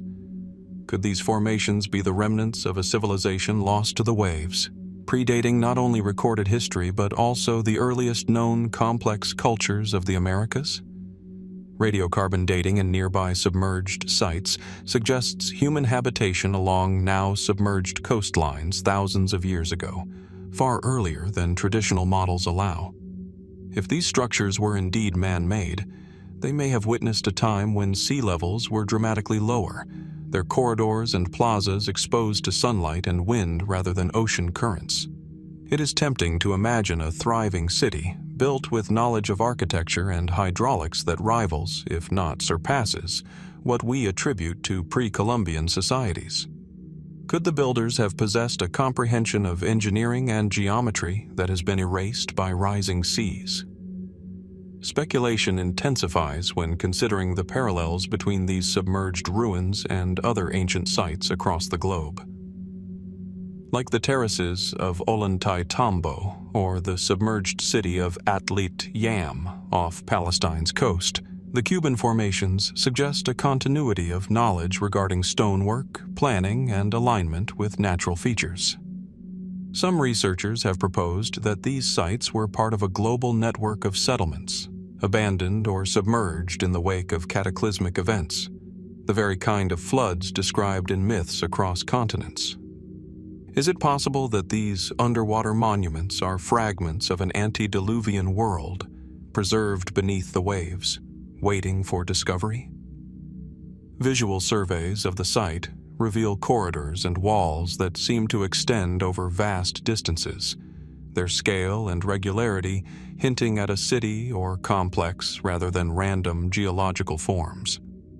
The arrangement of stones and terraces suggests intentional design, but no inscriptions, tools, or artifacts have yet been recovered to anchor these structures in time. This absence only deepens the mystery. Were these ruins part of a ceremonial complex, a coastal city, or perhaps something even more enigmatic, a center for knowledge now lost beneath millennia of sediment and water? The ocean itself adds to the enigma. Currents and shifting sands obscure and preserve in equal measure, leaving glimpses of carved stone glimpsed only intermittently by divers and sonar mapping. Some explorers describe the sense of walking along streets and terraces as if the city were still inhabited, frozen in the moment when catastrophe claimed it. The silence of the deep contrasts sharply with the evidence of sophistication and planning, heightening the sense that something extraordinary lies submerged, hidden from our view. Legends of the Caribbean hint at sunken cities and lost civilizations, tales that have long been dismissed as folklore. Yet the convergence of physical formations, preliminary surveys, and geological data suggests that these narratives may contain more than metaphor. Could oral traditions preserve memory of an ancient city overwhelmed by rising waters, a memory of a past civilization whose technological and architectural prowess has been largely forgotten? As light filters through the water, illuminating terraces and stone blocks at odd angles, one cannot help but wonder at the human ingenuity that might have crafted these underwater formations. How many stories lie beneath the waves, obscured by centuries of sediment and secrecy? And if these ruins were once a thriving hub of life, knowledge, and culture, what does their submergence tell us about the fragility of civilization in the face of natural cataclysms? The submerged ruins off Cuba remain enigmatic, their origins, purpose, and builders still shrouded in mystery. They challenge our understanding of history, technology, and human potential, inviting us to question the timelines we accept as definitive. Could these terraces and blocks represent a lost chapter of humanity, an echo of a world before the Great Flood, waiting silently beneath the Caribbean waves to reveal its secrets?